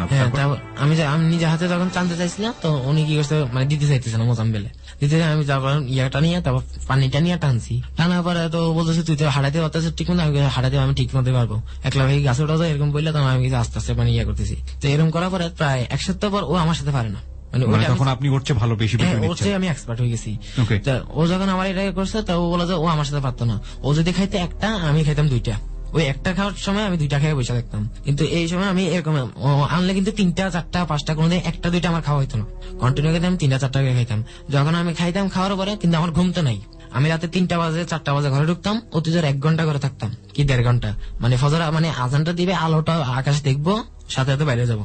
বাইরে গার্মেন্টস চাবোর্ডে একটা জায়গা আছে, চাবোর্ডে এখানে এসে বসে থাকতাম, সকালবেলা এসে বসে থাকতাম। তো আমার ইয়ে নাই, আমার শরীর একটু গ্রোথ বাড়তেছে কিন্তু আমার শরীর কমে যেতেছে, আমি কালো হয়ে গেছিলাম কিন্তু আমার শরীরে কোনো কেয়ার নেই, আমি টেক কেয়ার করতাম না যে আমার শরীর কি হইতেছে, আমি জানতাম না, আয়নার সামনে কোনোদিন দাঁড়াইতাম না। কিন্তু আমার ফ্যামিলি দেখতো, দেখলে কোনোদিন কিছু বলতো না, বলতো যে ও দৌড়াইতেছে সেই জন্য, কিন্তু নেশা করতেছে ওটা বুঝতে পারতেছে, কিন্তু আব্বু কিছুটা সামথিং বুঝতে পারতেছে, নেশা করতেছি। আমার ডেলি নিম্নে 3টা 4টা খাওয়া হইতো। পরে কি করছে, একদিন গার্মেন্টস ওখানে দাঁড়াইছি, একটা মেয়ে গার্মেন্টসে চাকরি করবে, ওই মেয়ের আমি পিছিয়ে পিছিয়ে ফলো করতাম। আমি কোনোদিন কিন্তু কোনো মেয়ের সাথে যে নিজের থেকে যায় কথা বলতাম না, মেয়েরা ফলো করতাম, মেয়েরা এমন সিস্টেম করতাম যে মেয়ে আমার সাথে যেন কথা বলে, নিজের থেকে আইসা আমার সাথে কথা বলবে, যেন কোনো আমার ওরা বিরক্ত করতে না হয়, ও আমার যেন আমার কাছে আইসা ধরা দেয়। ফলো করতাম তো মেয়ে একদিন ইয়ে হয়ে আমার বলছে যে ভাইয়া আপনি আমার ফলো করতেছেন আজকে বেশ কয়েকদিন ধরে, কিছু বলবেন? আমি না আসলে আপনার আমার খুব ভালো লাগছিল সেজন্য একটু হাঁটতেছি আর এই। তো আমার বলছে আপনি কি জানেন আমার ফ্যামিলি আর্থিক অবস্থা সম্বন্ধে? তাই আমি আপনার ফ্যামিলি আর্থিক অবস্থা আমি কি করবো, আমি কি জানি আপনার ফ্যামিলি থেকে কি আমি কোনো টাকা চাইতেছি যে আপনার ফ্যামিলি আর্থিক অবস্থা জানবো? বলে যে না আমরা খুব গরিব, অনেক কথা বলছো। মেয়েটা ছিল কুতুবদির, নাম ছিল সালমা, আমাদের বাসার অপর সাইডে বাসা তাদের। তো আমি যখন মেয়ের সাথে আমি ফার্স্ট ইয়ার হয়েছি তখন মেয়ে আমার সাথে কোনো মতে রাজি হইতো না, মেয়ের আমি এমনি ফলো করে দিতাম, কোনো মতে রাজি হইতো না, মানে মেয়ের রাজি করানোর জন্য আমি হয়তো অনেক কিছু করছি, মেয়ের জন্য আমি হাত পর্যন্ত কাটছি, আমার এখানে হাত কাটা পর্যন্ত আছে, যে আমি মেয়ের প্রমাণ করছি যে আমার হাতের রক্ত দিয়ে আমি তোমার নাম লিখে আমি ছাড়বো। তো মেয়ে কোনো মতেই রাজি হবে না, ও মানে একটু চিটিঙ্গা তো কোনো মতে রাজি হবে না, খুব শক্ত। তাই ওই কি করছে, আমি ওর বান্ধবী একটা দিছে, বান্ধবীর সাথে কথা হইতো। একদিন বান্ধবী বাসায় গেছি রাতে 10টা বাজে, আমি ওর বান্ধবী বাসায় মানে ভাত খাওয়াবে আমার সালমা মেয়েটা আসছে। সালমা বলতেছি কি আকলিমা তুই আমি আসমা দেখে তুই ওরা নিয়ে খবর দিছিস না? তো আকলিমা বলতেছে না আমি ওর খবর দিন, ও আগে থেকে আসছিল। তো ওই দিন সালমা আমার সাথে একসাথে ভাত খাইছে, ভাতটা খাওয়ার পরে আসছে, আসার পরে ওইটা ওর ভাষা জানছে, ভাষা জানার পরে ওরা প্রচন্ড মার দিছে যে তুই রাফির সাথে কি করতেছস, ছেলেটা খারাপ, এই সেই ওর চেহারা দেখছস নাকি, এরকম একটা খারাপ ছেলের সাথে তুই কথা বলছ না? তো ও এত করে বলতেছে যে আমি ওর সাথে চলি না, কিন্তু চাষি বিশ্বাস করতো না, ওর চাষির কাছে থাকতো, ওর মা বাবা ছিল না, মা বাবা ছিল দেশে বাড়িতে। তারপর আমি অনেক ইয়া করছিলাম কিন্তু পাইনি। তারপর শেষ ম্যাচ 1 বছর 2 মাস পর তারপর ওর ছোট বোন আসছে, আইসা আমার বলতেছে যে রাফি ভাই আপনার নাম্বারটা দিতে বলছে। কে দিতে বলছে? যে আমার সালমা আপু। ঠিক আছে নাম্বারটা নিয়ে যাও। তো আমি আসে নাম্বার যখন দিছি, আমি আসি কখন কল দিবে। তো কল দেয়, তারপরের দিন লাঞ্চে কল দিছে, বলতেছি কে, বলে যে আমি সালমা। তাই বলে হ্যাঁ কি বলেন। আমি আপনি এমনি করে বলার পরে তো উনি রাজি হয়েছে, প্রেম করতে রাজি হয়েছে, 1.5 মাস প্রেম করছে আমার সাথে, 1.5 মাস প্রেম করছে। 1.5 মাস প্রেম করার পরে সে আবার মানে ওর মতো চলতেছে।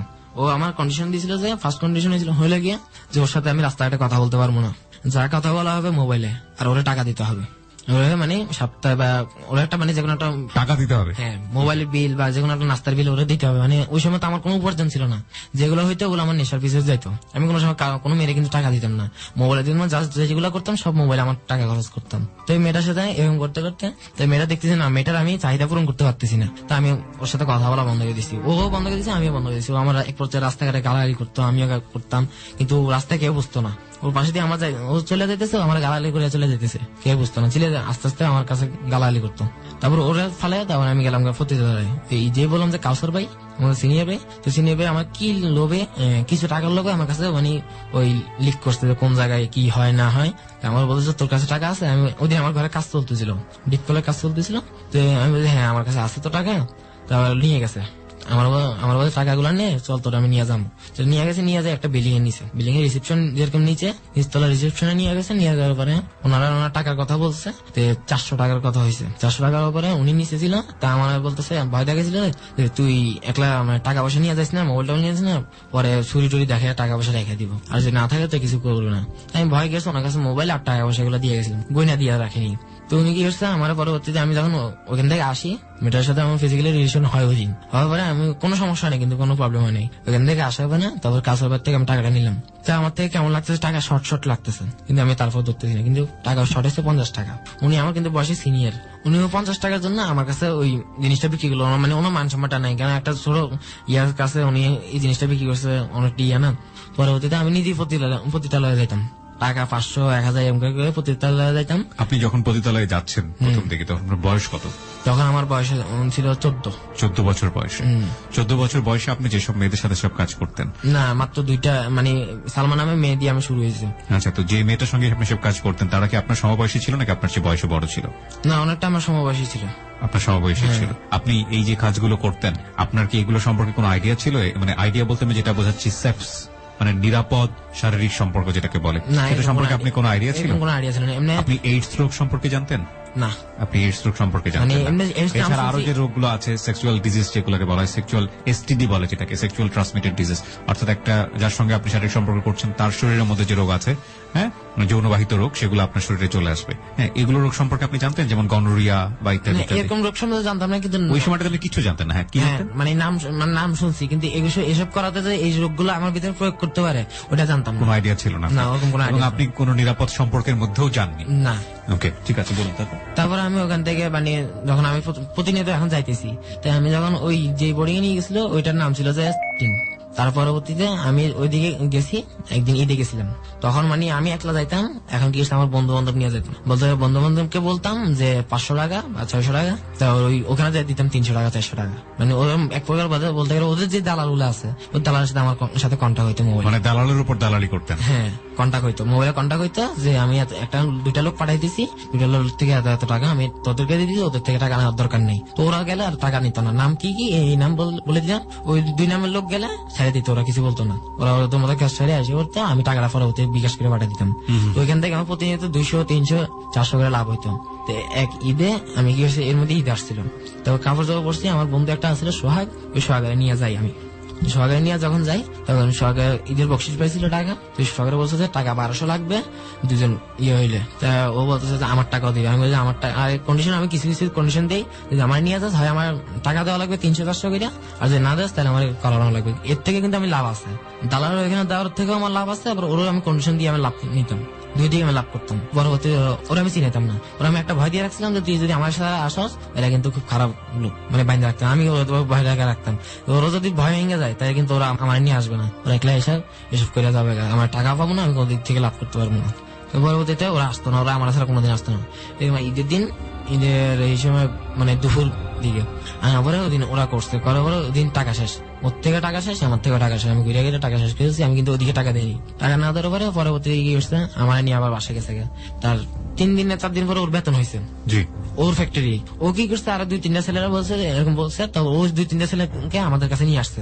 আমি আচ্ছা আসছে তো কত টাকা, এত টাকা, রাজি হয়েছে, ওরা 500 টাকা করে রাজি হয়েছে প্রত্যেকজনে। তুই টাকা নিয়ে আমরা চলে গেছি, একটা সিন্ধি নিয়ে চলে গেছি একদম সরাসরি। তো দিন পুলিশ রেড দিছে, সেই কারণে ওরা আমাদের অন্য জায়গায় ট্রান্সফার করছে। দেহানাট বলতে একটা ছোট বলে একটা জায়গা আছে, আবাসিক হোটেল, ওই জায়গায় ট্রান্সফার করছে। যখন ট্রান্সফার করছে আমরা এখানে গেছি, যাওয়ার পরে টাকাটা দিছি 300 টাকা করে, ওখানে 300 টাকা করে টাকা দেওয়ার পরে তো ওনারা অ্যালাউ করছেন। আমি ঢুকিনি ওই দিন, আবার ওদিন ওদেরকে 4 জনকে ঢুকাইছি, আমি ঢুকিনি। পরে এখন বাইরে আসছে, ও মানে ওদের শখ আমি পূরণ করতেছি, ওদের শখ গুলো পূরণ করতে করতে মানে আমার সালমার সাথে আমার রিলেশন নাই। ওরা দেখলে এক প্রকার আমার মানে খারাপ লাগে, আবার ওরা দেখলে মানে আমার থেকে ভালো লাগে না, এরকম একটা হিংসাত্মক মনোভাব যেটা বলে, এরকম একটা হিংসা শুরু হয়েছে। তারপর ওই প্রতিটা যাইতাম, প্রতিটা এর মধ্যে ইয়াবা চলতো আমার, ইয়াবা নেশা। আমি নেশা করছি মানে পেথিডিন আর ঘাম বাদে আর হেরেন, এই 3টা নেশা বাদে আমি সবগুলো নেশা করছি। মদ গাঁজা বিয়ার যতগুলো ইয়ে আছে আমি সবগুলোই করতাম। তারপর ঘুমের পিল যেগুলো খাবো ওগুলাও করতাম।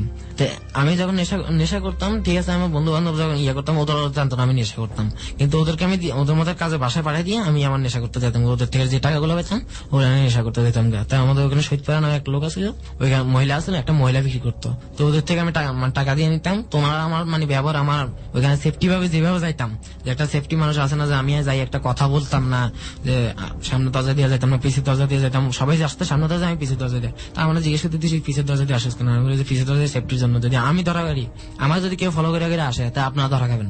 তো আমার কথা হলো ওনার কাছে আবার ভালো লাগছে, এক প্রকার উনি গেছে আমার দিয়ে ড্রাগস ক্যারি করার একটা সিদ্ধান্ত নিছে। আপনাকে দিয়ে ড্রাগস ক্যারি করবে? ওকে, কোথায় ক্যারি করবে? এখান থেকে কেন ফেরিপোর্ট, তারপর আগ্রাবাদ, এরকম দূর দূরের জায়গায় ওরা মানে স্পট গুলোতে দেবে। ওরা আনতো টেকনাফ থেকে। তো টেকনাফ আমার কোনোদিন পাঠায়নি, কিন্তু হ্যাঁ পাঠাইতো নতুন ব্রিজ অথবা পটিয়া, এই দুইটা জায়গায় পাঠাইতো, এর বেশি পাঠাইতো না। তো পাঠাইলে আমরা ওখানে লোক থাকতো, ফোন করে আমি যে টাকা দিয়ে আসতাম অন্যজনে যে মালটা নিয়ে আসতো। যে টাকা দিয়ে আসবে সে মাল আনবে না, আবার যে মাল আনবে সে টাকা দিবে না, অন্যজনে টাকা দিবে, মানে হাত বদল হইতো। তো একদিন আমি মাল আনছিলাম, আমার একটা পলিথিনের ভিতরে 500 পিস আসলে এবার জুতার ফাঁক করে জুতার ভিতরে রাখছিলাম। তো পুলিশে রেড করছে, পুলিশে কিন্তু ওই যে নতুন বেচ থেকে আমার দিছে, নতুন বেচ থেকে বলে দিছে ওই লোকে আমার বলছে বদ্দার আসলে পুলিশ রেড করবে। বদ্দার আসলে পুলিশ রেড করবে ভালো কথা, আমি বদ্দার মানে ওনারা দেখে উঠছি আমি এক বাসে 10 নম্বর বাসে উঠছি, কিন্তু আমি ওখানে 10 নম্বর বাসে না, ওইটা ওইখান থেকে গিয়ে আমি টেম্পুতে করে এসে উঠছি। সমস্যা হলো ওইটা, আমি বদ্দার এসে দেখতেছি মানে পুরো গাড়ি চেক করতেছে। আচ্ছা, চেকপোস্ট বসাইছে, মানে এই একটা কারণে আমার চেকপোস্ট বসাইছে। ওনাদের কথা হলো এরা ধরতে হবে 500 পিস, মানে আপনাকে ধরতে হবে? হ্যাঁ আমারও ধরতে হবে, কারণ আমি যাদের ড্রাগস ক্যারি। আপনি যে ড্রাগসটা নিয়েছিলেন কিভাবে নিয়েছিলেন? ওই পলিটা আমি জুতার নিচে রাখতাম, জুতার ফাঁক করে জুতাটা আলাদা করা যাইতো, ওই ব্লেড দিয়ে কাইটা আলাদা করে তারপর ওইটা সুপার গ্লু মেরে দিতাম। আচ্ছা, সুপার গ্লু আমার মারা পরে এটা বোঝা যেত না। আমরা যখন আবার পায়ের নিচে থাকতো এই ট্যাবলেট গুলা? পায়ের নিচে না, বলতে গেলে পায়ের যে পঞ্চটা আমি কাটতাম। আচ্ছা, একটা গার্মেন্টস ছুরি দিয়ে কাটার মধ্যে দিয়ে মাঝখানে দিয়ে ভাগ করতাম, ভাগ করে পরে ওইটা ঢুকানো করে সুপার গ্লু মারিয়ে দিতাম চারপাশ দিয়ে। হ্যাঁ, চারপাশ দিয়ে সুপার গ্লু মারিয়ে দিলে ওইটা ধরা যেত না। পরে আপনি কি করতেন? এগুলো কেটে কেটে বের করতেন? এটা মানে পুরো জুতার বাদ করে দিত, জুতার টাকা গুলা দিত গিয়ে যাদের আমি মাল আনতাম তারা টাকা দিত, মানে প্রতিনিয়ত আমার জুতা পাল্টাইতো। আমার যে আসল মেন জুতা গুলো ওগুলো আমি ওনাদের বাসায় রেখে আসতাম। তো আপনাকে ধরার জন্য অ্যালার্ট? তারপর আমাদের ধরার জন্য অ্যালার্ট যখন আমার চেকপোস্ট প্রসেস বলতে গেলে ওরকম না, যে মিডিয়া মানে ওরা বলছে 10 নম্বর বাসগুলো চেক করতে, গাড়ির নাম্বারটাও বলে দিছে। গাড়ির নাম্বারটা যখন বলে দিছে উনি ওই বাসে মানে চেক করতেছে, আমি টেম্পো থেকে বসে। তারপরে সতর্ক হওয়ার জন্য আমি গাড়ি থেকে নাইমা যাই, গাড়ি থেকে নাইমা যাই আমার জুতোগুলো একটা মানে আড়ালে যায়, আমার জুতোগুলো আমি একটা নতুন জুতার দোকানে ঢুকে একটা জুতার প্যাকেট নিছি, নিয়ে আমার জুতাগুলো ওখানে ঢুকে আমি নতুন প্যাকেট জুতাগুলো আমি পায়ে বসছি। আমি সাধারণত অন্য বিকল্প রাস্তা দিয়ে আমি আইসা বসছি আমাদের শহীদপাড়া স্পটে। আইসা যখন আফার এই কথাগুলো বলছি, বলছে ভালো করছো, তো আমার 500 টাকা বকশিস দেয় বাড়তি। এই জিনিসটা রিস্ক নিয়ে আনাতে 500 টাকা বকশিস দেয় বাড়তি। মানে আপনি নিয়ে আসেন শেষ পর্যন্ত? হ্যাঁ নিয়ে আসি, কিন্তু চেকপোস্টে আমার ধরতে পারে না, কারণ ওই একটাই জানে যে আমি উঠছি 10 নম্বর বাসে। আচ্ছা, আমি 10 নম্বর বাসে উঠে আমি ওই রাজাখালী এসে নামে গেছি, ওইখান থেকে আমি আবার টেম্পো দিয়ে ঘুরে আসি। গাড়ির নাম্বারটাও বলে দেয়, তো ওই লোক আবার এটা জানে না। ওকে, আমারও বলছে, আমি বলছি আমি 10 নম্বর বাসেই আছি, ফোন যখন করছে আমি 10 নম্বর বাসেই আছি। তো ঠিক আছে, তো বলে এর মধ্যে কিন্তু আমার ফ্যামিলির সাথে কোনো যোগাযোগ নেই। আমি যোগাযোগ থাকতে গিয়ে রাতে 1 ঘন্টা আমার বাবা মা দেখতো না, রাতে আসতো, আমি সকালে চলে যেতাম। 1 ঘন্টার জন্য আমার চেহারা দেখতে পারতো, 1 ঘন্টা যে 1 ঘন্টা আমার ঘরে থাকতাম বা শুয়ে থাকতাম, ওই দেখতাম। তো 500 টাকা বসে দেয়, 500 টাকা দিয়ে আমি আবার এর মধ্যে কিন্তু আমার বাজেট ফ্রি খাওয়াইতো, ওনারা গাঁজা বিক্রি করতো, এটা ফ্রি খাওয়াইতো। বলতো আমাদের মাল যদি ক্যারি করতেছে আমাদের এটাই লাভ হইতেছে যে আমি এটা সেফটি ভাবে আনতেছি, আর যারা দিয়ে আগে আনাইতো তাদেরকে 3000 টাকা 4000 টাকা দেওয়া লাগতো, আমার অত টাকা দেওয়া লাগতো না। 1000 টাকা বা 1500 টাকা দিয়ে আমি একদম সেফ। আর যে 500 টাকা দেয় তাহলে সাথে আমার 3 পিস 4 পিস ইয়াবা দেয়, আমি আর কোনো কথা বলি না, আমার দরকার শুধু ইয়াবা। তো ইয়াবা খাইতে খাইতে এক পর্যায়ে আমি খেতাম ছোটটা, একদিন চিন্তা করছি আমি বড়টা খাবো, তো আমি ওইটা খাইছি। আসতে গেছি না, আবার ওই দিন খাইলাম। খাওয়ার পরে আমি আমার মানে যে বন্ধুটা বসে চুরি করে ওর সাথে যাই, যাওয়ার পরে কি করছে, এখন কোন পথ ঠিক আমার এটা খেয়াল ছিল না, কিন্তু ও হাঁটতে হাঁটতে একটা মানে মিষ্টির প্যাকেট বনফুলের না ফুলকপি একটা মিষ্টির প্যাকেটের সাথে লাথি খায়। ও মনে হচ্ছে মিষ্টির প্যাকেট, ও অতটা মালুম মতো ও খাইছিল মদ খাওয়ার পরে মিষ্টির প্যাকেটটা খোলে একদম মানে বাঁধা, একদম এক প্যাকেট মিষ্টি কেউ নিয়ে গেছিল, হাতের থেকে পড়ে গেছে বা গাড়ির থেকে পড়ে গেছে, উনি খুলে দেখেছে ওটার ভিতরে টাকা। আমি অতটা করতে পারি না, এমনি দেখতেছি কিছু টাকা বান্ডিল করা, একদম করা, মানে মনে হচ্ছে কোনো ব্যাংকের থেকে আনা হয়েছে। পুরান কিছু টাকা, মানে পুরান হলে কি এগুলো মানে এলাও আছে, ব্যাংকের থেকে এগুলো আনছে, মানে তুলে আনছে এরকম টাকা, নতুন টাকা না। আবার যখন আনছে কি পরিমাণ টাকা, মানে হিসাব চাচ্ছি না আমি, মানে যখন ফার্স্ট লুকে দেখা হলো তখন কত টাকা আছে বলে? ওইখানে মোটে কয়টা বান্ডিল ছিল? এরকম 8টা বান্ডিল ছিল, টোটাল 8টা বান্ডিল। 8টা বান্ডিল সাইড করা। বলছিলেন যে রাস্তায় আপনার বন্ধু সহ 8 বান্ডিল টাকার প্যাকেট পড়ে পেলেন, কুড়িয়ে পেলেন ইনফ্যাক্ট, তারপর কি হলো? 8 পিস যখন বান্ডেল ছিল, 8 পিস বান্ডেলের ভিতরে ও আমার অত টাকা দেয়নি। তো ও মনে করছে আমি নেশা করে আছি, উনি অত টাকা দেয়নি। উনি গিয়েছে আমার 3টা বান্ডেল দিছে, 3 লাখ টাকা। 3 লাখ টাকা ছিল। তো আমি ওটা গণি নেই, আমি গণি না, গনছি আমি আরেকটা ছেলে ওয়াহিদুজ্জামান পপেল। আপনি আরেকবার একটু বলেন যে টাকাটা কিভাবে পেলেন? এই টাকাটা পাইছি আমি ওই আমার বন্ধু যখন হাঁটতেছে রাস্তায়, আমরা তো মানে ঢুলে ঢুলে আসতে রাতে 3টা বাজে, 1:30 বাজে আমরা খেয়ে বেরিয়েছি, 3টার দিকে হাঁটতেছে, তখন ওটা ওর পায়ের সাথে লাথি খাইছে। মানে টাকাটা পড়া অবস্থায় আপনারা পেয়েছেন? হ্যাঁ, নিচে মাটি পড়ে পড়েছে, লাথি যখন খাইছে এটা প্যাকেটটা এখান থেকে ওদিকে যায় পড়ছে, তো ভারী ভারী লাগছে ওর থেকে। তো ও গিয়েছে এটা খুলছে, ও খুলছে, আমি খুলি নাই, আমি শুধু দেখতেছি। ও খোলা করে এখানে যখন 8টা বান্ডেল ছিল, ওইখান থেকে 5টা বান্ডেল নিয়ে গেছে, আমাকে 3টা দিয়েছে। দিয়েছে। আপনি 3 লাখ টাকা পেয়েছেন? 3 লাখ টাকা পেয়েছি। কিন্তু ওই বান্ডেল গুলোতে ও কত নিচে রাখছে বা আমি ওটা জানি না, কিন্তু বান্ডেল গুলো যে খুলে আছে টাকা এই পাশ ওপাশ করবো, ওটা হলো সিস্টেম না, কারণ এটা টাইট করে বান্ধা, প্রত্যেকটা বান্ডেল ব্যাংকে সিল করা, পিন মারা ছিল ব্যাংকের। কিন্তু আমি কি করলাম, আমার এখন আমি এটা নেশার করে কাটছে টাকাগুলো আমার পকেটে। আমি ওই দিন ছিলাম যে বর্তলি স্টেশনে, তখন আমি চিন্তা করলাম কিনা আমার পকেটে টাকা, এগুলো কি করা যায়। ফ্যামিলিতে নিয়ে গেলে ফ্যামিলি সন্দেহ করবে, আমি ফ্যামিলিও জানাই নাই আর কাউকেই জানাইতেছি না যে টাকা কি। এখন আমার বন্ধু ওয়াহিদুজ্জামান পপেল যেটা বলছে ওরও জানাইছি, ও আবার খাইতো পেন্সিল খাইতো, তো ওর আমি জানাইছি। ও আমার বলতেছে তুই যদি আমার টাকা দাস তাহলে আমি তোরা আমার সেফটি অ্যাকাউন্টে টাকাটা রাখার সুযোগ দিব, তো যখন লাগবে তুই আমার বলবি, আমি ওখান থেকে শুধু টাকাটা ট্রান্সফার করতে থাকবো। কারণ আমার ওই সময় কোনো অ্যাকাউন্ট নেই, কারণ অ্যাকাউন্ট আমি করতে যাইনি, কারণ অ্যাকাউন্ট করতে গেলে আমার এখন গার্ডিয়ানের সাইন লাগবে বা একটা নমিনি লাগবে, তো এখন আমি ওটা করতে যাইনি। কি করছি, আমার ওই বন্ধুর অ্যাকাউন্টে রাখছি টাকাটা, যখনই লাগতো ফোন করে বলতাম, উনি পাঠাই দিত বিকাশের মধ্যে, যেখান থেকে দরকার 10,000 লোক 15,000 লোক ওইখান থেকে পাঠাইতো। কারণ ওই হিসেবে আমার কোনো টাকার অসুবিধা হতো না। তারপরে আমার ফ্যামিলির ভিতরে আমি আর যাইতাম আসতাম, কিন্তু ওই একটাই টাইম, রাতে 1টা 1:30 2টা 3টা বাজে যাইতাম, সকাল ভোর আগে দিয়ে চলে আসতাম। তারপরে যদি এক পর্যায়ে আবার আমি রাজনীতিতে দিছি, কেন আমার টাকা আছে, আমার কেউ আটকে দেওয়া না, কারণ আমি 10টা ছেলে নিয়ে গেলাম, আমার যদি সিনিয়র ভাইদের যদি 500 টাকা দেয়, আমি ওদেরকে পেট ভরে 1,000 টাকা খাওয়াইতে পারবো। আমার ওইটা ছিল, আমার ফলে মানে আমার পাওয়ার পারবে যে আমাদের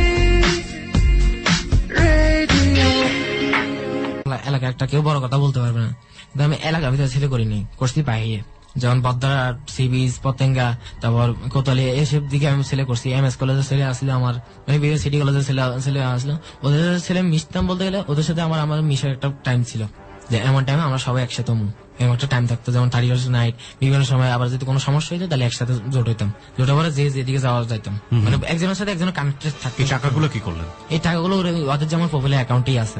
মানে আপনি এখন পর্যন্ত টাকাগুলো পাননি? না, টাকা ও আমার দিবে, ও 3 লাখ টাকার থেকে ও মানে 2 লাখ টাকা আমার দিবে, 1 লাখ টাকা ও রাখবে, শুধু এইটা রাখবে কিনা 1 লাখ টাকা ওর অ্যাকাউন্টে সেফটি ভাবে রাখতেছি, সেই কারণে ও বলছে 2 লাখ টাকা থেকে তুই যখন যা চাবি তুই পাবি, আর 1 লাখ টাকা আমাকে দেওয়া লাগবে। তো টাকা ঢুকানোর সময় ওর অ্যাকাউন্টে মানে 3 লাখ টাকা ঢুকাইছে আর 2 লাখ টাকা মানে ও আমার জন্য বরাদ্দ করে রেখে দিছে। ওকে, যাই হোক, শুনি। তারপর আবার ঢাকা আসি, বাসে করে আসার সময় আমার একটা মেয়ের সাথে পরিচয় হয়, মেয়েটার বাড়ি এসে রাজশাহী, মেয়েটার নাম ছিল সুমি। মেয়েটার একটা বিয়ে হয়েছিল, মেয়েটা থাকে মিরপুর শালাপাড়া, আমি চিনি না, কিন্তু আমার যতটুকু বলছিল। আমি কমলাপুরে নামছি, আমি ঢাকা শহরে অতটা ঘুরতাম না, আমি জানতাম কমলাপুর এই স্ট্যান্ডার্ডই জানতাম, আর মুগদা মান্ডা আমার মামার বাসা, যেটা এই 2টা জায়গা চিনতাম, আমি কোনো জায়গা চিনি না। মেয়েটার আমি কমলাপুর নাইমা অনেকক্ষণ কথা বলছি, মেয়ে আমারও বলতেছে যে এরকম এরকম ব্যাপার, আমার স্বামী আসছিল 2.5 বছর সংসার করে চলে গেছে। তো আমি বলছি এই মধ্যে আপনাদের কোনো সন্তান হয়েছিল না? বলে হয়েছিল, মারা গেছে। মারা গেছে মানে ও এক প্রকার উনি আমার কাছে সবকিছু শেয়ার করতেছে। শেয়ার করার পরে আমি আবার চিন্তা করলাম যে ওনারা আমার চিটাং নিয়ে যাবো। তো উনি আবার চিটাং থাকছিল 3 বছর। তো ওনার সাথে চিটাঙ্গে কথা বলতে গেছি, আমি চিটাং ব্যবসা পারেন? তো উনি বলছে হ্যাঁ, চিটাং শহর 3 বছর থাকছি, গার্মেন্টসে চাকরি করছি। তো উনি কি করছে আমার সাথে মানে থাকতেছে, মানে চিটাং নিয়ে যায়নি, ঢাকাই আসিলাম।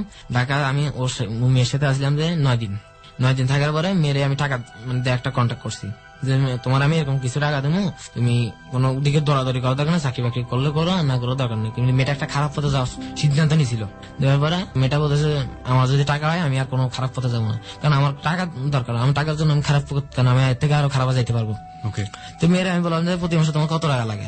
আমার 5,000 টাকা 6,000 টাকা, অতি 10,000 টাকা হয়ে যায়। তো মেয়েরা আমি 10,000 টাকা করে দিতাম মাসে, প্রতি মাসে। কোনো মাসে দিতাম না, কোনো মাসে দিতাম, যে মাসে দিতাম না ওই মাসে তারপরে মাসে আমি 15,000 টাকা দিতাম। কোনো মেয়ের পিছিয়ে কিন্তু আমি এরকম করে কোনোদিন টাকা খরচ করিনি। কিন্তু এই মেয়ের পিছিয়ে আমি যতদিন আসলাম ওর সাথে, আমি ততদিন আমার ওর সাথে আমার একটা ফিজিক্যালি রিলেশন হয়েছিল। ও আমার বিয়ে করতে বলছিল, তখন আমার বয়স ছিল আপনার 16 বছর, কিন্তু ও আমার বয়সের থেকে 2 বছর বাড়তে করছিল 18 বছর। বিয়ে করতে বলছিল, আমি বিয়ে করার কোনো ইয়া দিইনি। এখন মেয়ে বলতেছে বিয়ে না করলে ও মারা যাবে, এক প্রকার একটা সুইসাইডার আমাকে হুমকি দিছে। আচ্ছা, হুমকি দেওয়ার পরে যে তুমি মারা যাও না তো যেটা করো এটা তোমার ব্যাপারে, কিন্তু ওনার আমি টাকা দেওয়া ঠিক রাখছি। ওনারা আপনি করে বলতাম, তুমি বলতাম না, উনি আমার তুমি করে বলতো।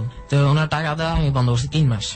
3 মাস বন্ধ করার পরে মেয়ে আমারে খুঁজতেছে। 3 মাস কেন বন্ধ করছি? 3 মাস আমি দিক দিয়ে আমি সেন্টারে ছিলাম। আবার সেন্টার মানে আমরা রিহেব সেন্টার, রিহাব সেন্টারে ছিলেন, মানে এই সময়টাতে আপনাকে রিহাব সেন্টারে রাখা হয়? হ্যাঁ, আমি কে রাখে আপনাকে রিহাব সেন্টারে? নিয়ে যাই বলতে গেলে আমি যেদিন রিহেব সেন্টারে যাই ওই দিন আমি নেশা করছিলাম।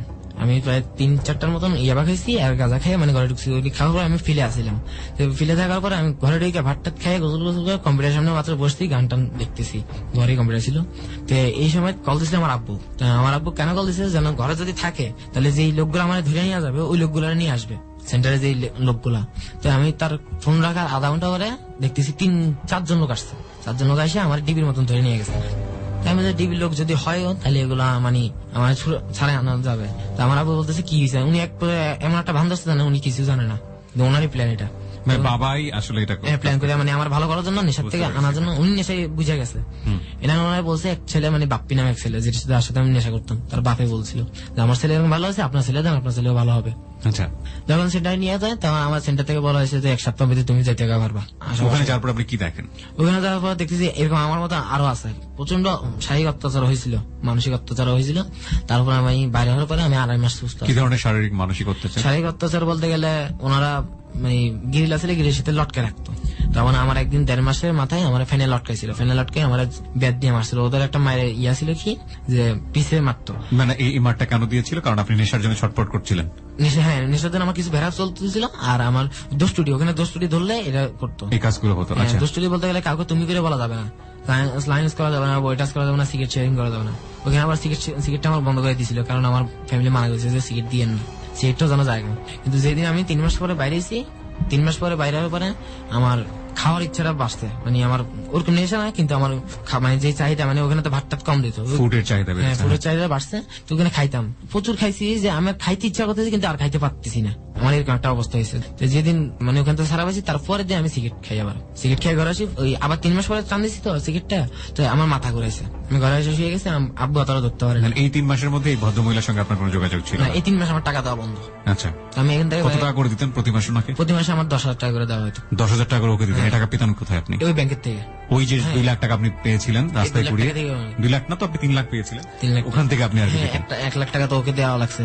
তো এই কথা ভাই আমার ফ্যামিলি জানে না, কারণ আমি একমাত্র আমার ফ্যামিলি বলতাম, আমার ফ্যামিলি যে কোনো দোষ টুটি আমার কে আগে দোষ করতো, তুই তো দোষী, তুই এখানে না জানি কি ঝামেলা বাঁচতি, বা তুই ছেলের সাথে কথা না বললি কি তুই ঝামেলা বাঁচতি, এই দোষ করতো। সেজন্য আমি কোনো সময় বলতাম না, যেটা জানার ওটা জানতাম। আর আমার আব্বু একটা স্যাটেলাইট, যে চিটাং শহরের মধ্যে যে কোনো জায়গায় আমার যদি কোনো ঝামেলা হয়, কেউ আমাকে টাচ করছে, আমার আব্বুর অটোমেটিক খবর জায়গা যে আপনার ছেলে অমুক জায়গায় কেউ মারামারি হয়েছে বা এই হয়েছে, খবর জায়গা। আমি নিজে জানি না, এমন লোক আছে যেগুলো আমাকে চিনে কিন্তু আমি চিনি না, এরকম লোকও কিছু আছে। যেসব খবরগুলো পাইতো ওগুলো আমি স্বীকার করতাম, কিন্তু যেসব খবরগুলো পাইতো না এগুলো অন্য কথা দিয়ে ঘুরাইতাম। যেমন 8 দিন 9 দিন আমি বাইরে থাকতাম, জিজ্ঞেস করলে বলতাম যে আমি ট্রেনে ঘুরছি, রাজশাহী, বগুড়া, খুলনা গেছি, এরকম বলতাম। তো বললে কি আমার আর কিছু বলতো না, ঘোরার মতো ঘুরছে আর কি।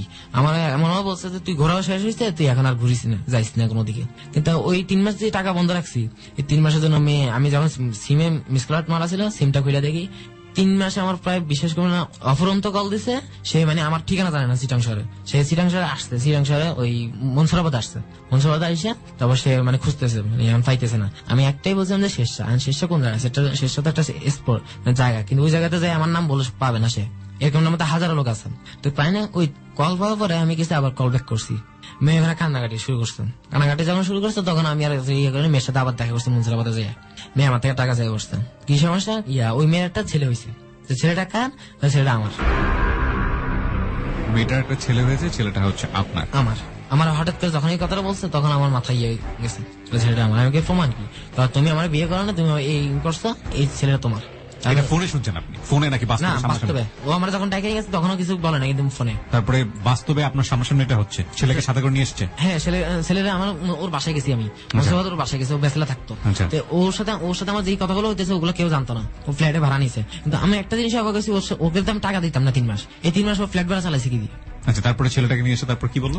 ছেলেটা আমার নিয়ে এসে বলতেছে এটা আমার সন্তান। যখন এটা আমার সন্তান বলতেছে আমার মানে মাথায় হয়ে গেছে কি আমার সন্তান এটা। যখন এটা আমার বলছে আমার সন্তান, আমি পুরো অবাক হয়ে গেছি। আমি বলছি তোমার যত টাকা লাগে তুমি সন্তান এটা আমার বলিও না। তো এই নিয়ে ও আমার সাথে অনেক মার্কেটিং করছে। মার্কেটিং করার কারণে আমি কোনো টেক কেয়ার করিনি। কিন্তু ও বলছে আমি সন্তান, হ্যাঁ তোমার পরিচয় দিব না, কিন্তু আমার টাকা বাড়তি দেওয়া লাগবে, আমার এককালীন 50,000 টাকা দেওয়া লাগবে। কিন্তু ততক্ষণে কিন্তু আমার কাছে প্রায় আপনার সন্তানটা কার তাহলে পরিচয় দিচ্ছে সে? সন্তানটা পরিচয় দিচ্ছে আমার, কিন্তু সন্তানটা মানে আদৌ কিন্তু আমার না। এটা আপনার আদৌ আপনার না মানে আপনি কিভাবে নিশ্চিত হয়ে বলেন? আমার না বলতে গেলে ও আমি 3 মাস তোর কাছে ছিলাম না, জাস্ট ওর কাছে আমি 9 দিন ছিলাম। কিন্তু তার আগে তো আপনি শারীরিক সম্পর্ক করেছেন তার সাথে। হ্যাঁ 9 দিন ছিলাম, কিন্তু 3 মাস ও আমার কথা হলো 3 মাস ও ঘর ভাড়া চালাইছে কি দিয়ে, ফ্ল্যাট যে ঘরে ছিল। সেটা আপনার সন্দেহের একটা জায়গা আছে, কিন্তু সেটার জন্য তো এটা প্রমাণ হয়ে যায় না যে সন্তানটা আপনার না, তাই না? এটা প্রমাণ হওয়ার জন্য কেবলমাত্র ডিএনএ টেস্ট আছে, সেটা একটা প্রমাণ। হ্যাঁ এটা ছিল। আর ওর সাথে মানে বলতে গেলে সম্পর্ক হয়েছে, মানে যতটুকু বুঝতে পারছি আমি পরবর্তীতে খোঁজ নিয়ে ওর মানে প্রতিদল হয়ে গেছে। ঠিক আছে, সেটা তো আপনার সন্দেহের অবশ্যই জায়গা আছে। ইভেন মেয়েটাই জানে যে সন্তানটা কার। এমনও হতে পারে সন্তানটা আপনার, এমনও হতে পারে সে আপনাকে ব্ল্যাকমেইল করছে। দুটোর যে কোনো কিছুই হতে পারে। সেটা হতে পারে, কিন্তু আমি এটা অস্বীকার করতেছি। যখন আপনি অস্বীকার করলেন তখন সেই সন্তানটা কি করলো? সন্তানটাকে ও রেখে দিয়েছে, কিন্তু ও কোনো কিছু বলতো না, ওর দরকার টাকা। ওরা বলছে ও শুধু আমার আসল বাড়ি কোথায় ছিল? ওর আসল বাড়ি ছিল রাজশাহী। রাজশাহীতে? ওর আশেপাশে কেউ থাকতো না? গার্মেন্টসে কাজ করতো? গার্মেন্টসে কাজ করতো। আচ্ছা, তো চিটাগাংয়ের মনসুরাবাদে গিয়ে ও কোথায় কাজ করতো? মনসুরাবাদে একটা গার্মেন্টস ছিল, ওখানেও গার্মেন্টসে কাজ করতো? হ্যাঁ গার্মেন্টসে চাকরি করতো। এবার পরে হচ্ছে যে ও আমার মানে বাচ্চাটা রাখতো গার্মেন্টসে। মানে কারো মানে ওর সাথে দেখা করতো না একটা কারণে, ও যাকে তাকে আমার স্বামী বানাতো, যাকে তাকে দেখলেই বলতো আমার হাজবেন্ড। জায়গা থেকে দেখলে আপনাকে সঙ্গে সঙ্গে পরিচয় করে দিত? হ্যাঁ সঙ্গে সঙ্গে পরিচয় দিত। যদি আর কোনো ছেলে ওকে ডিস্টার্ব করতো, ওর সাথে মার্কেটিং করতো ছেলের সাথে। তো ছেলে একটা ছেলের সাথে একটা মেয়ে মার্কেটিং করলে একটা ক্ষতি করার চেষ্টা করে, ক্ষতি করার চেষ্টা করলো আমাকে ডাক দেয়, আজকে আমার এই ছেলে এই বলছে তুমি আসো। আমি আবার 2-3 জন ছেলে মেয়ে নিয়ে গেলে ওইখানে আমি উল্টা রিয়েকশন পাই, কারণ দোষটা হয়েছে মেয়ের। আমার বলতেছে ভাই আমি তো আপনার ওয়াইফের বিষয়ে কিছু করিনি। তা আমি বলছি কিসের ওয়াইফ, আমি মনে মনে বলতেছি, কিন্তু এটা প্রকাশ করতে না। প্রকাশ করলে ওর মান সম্মান যাবে, আমার যাবে। পরবর্তীতে ওখানে ঝামেলা মিটাইতাম, এরকম দিয়ে একটা মিটানোর পরে আমি ওখান থেকে চলে আসলাম। তো ওই মেয়ের সাথে আমি সম্পর্ক মানে রাখতে চাইতেছি না, এরকম আমার একটা প্ল্যান ছিল। আপনার বাসা চিনতো সেই ততদিনে? বাসার সাথে আমার পথে বয়ে যায়, রাস্তায় বয়ে যায়, রাস্তাতেই আমার সাথে। তাহলে আপনি তো চাইলে যে কোনো মুহূর্তে তাকে সুইচ করতে পারতেন, সেক্ষেত্রে আপনি তাকে প্রতি মাসে টাকা দিতেন কেন? হ্যাঁ প্রতি মাসে টাকা দিতাম। ও আমার একটাই দুঃখ করছে যে ওর হাজবেন্ডটা চলে গেছে। ওই সময়টাতে আপনার সঙ্গে তার শারীরিক সম্পর্ক ছিল? যখন 3 মাস পরে ফিরে আসলেন বাচ্চার কথা যখন বলছে, তারপরে তো কন্টিনিউ করেছেন? তখন থেকে আমি আর যাইনি, তখন থেকে আমি ওখানে যাওয়ার চেষ্টা করি না। গিয়ে আপনি প্রতি মাসে টাকা দিয়েছেন তাকে? কিভাবে টাকা দিয়েছেন? 3,000 টাকা দিতাম। 3,000 টাকা কিভাবে দিতেন?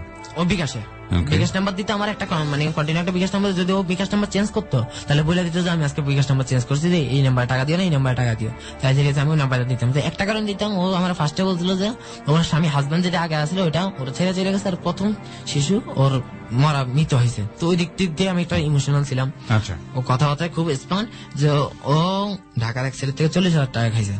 ও মজুত ওরা আমি ওয়াইফ হিসেবে মানতেছি বা মানে নিতে চাইতেছি, সেজন্য ওরা টাকা দিতেছি বা প্রতি মাসে টাকা দেবো এরকম একটা চিন্তা ভাবনা। কিন্তু আমার যতক্ষণ টাকা আছে আমি ততক্ষণ দিতেছি। কিন্তু আমার একটা শখ ছিল কি যে আমি টাকা যদি পাই কোনো সময় এরকম টাকা আমি একটা বাইক কিনবো।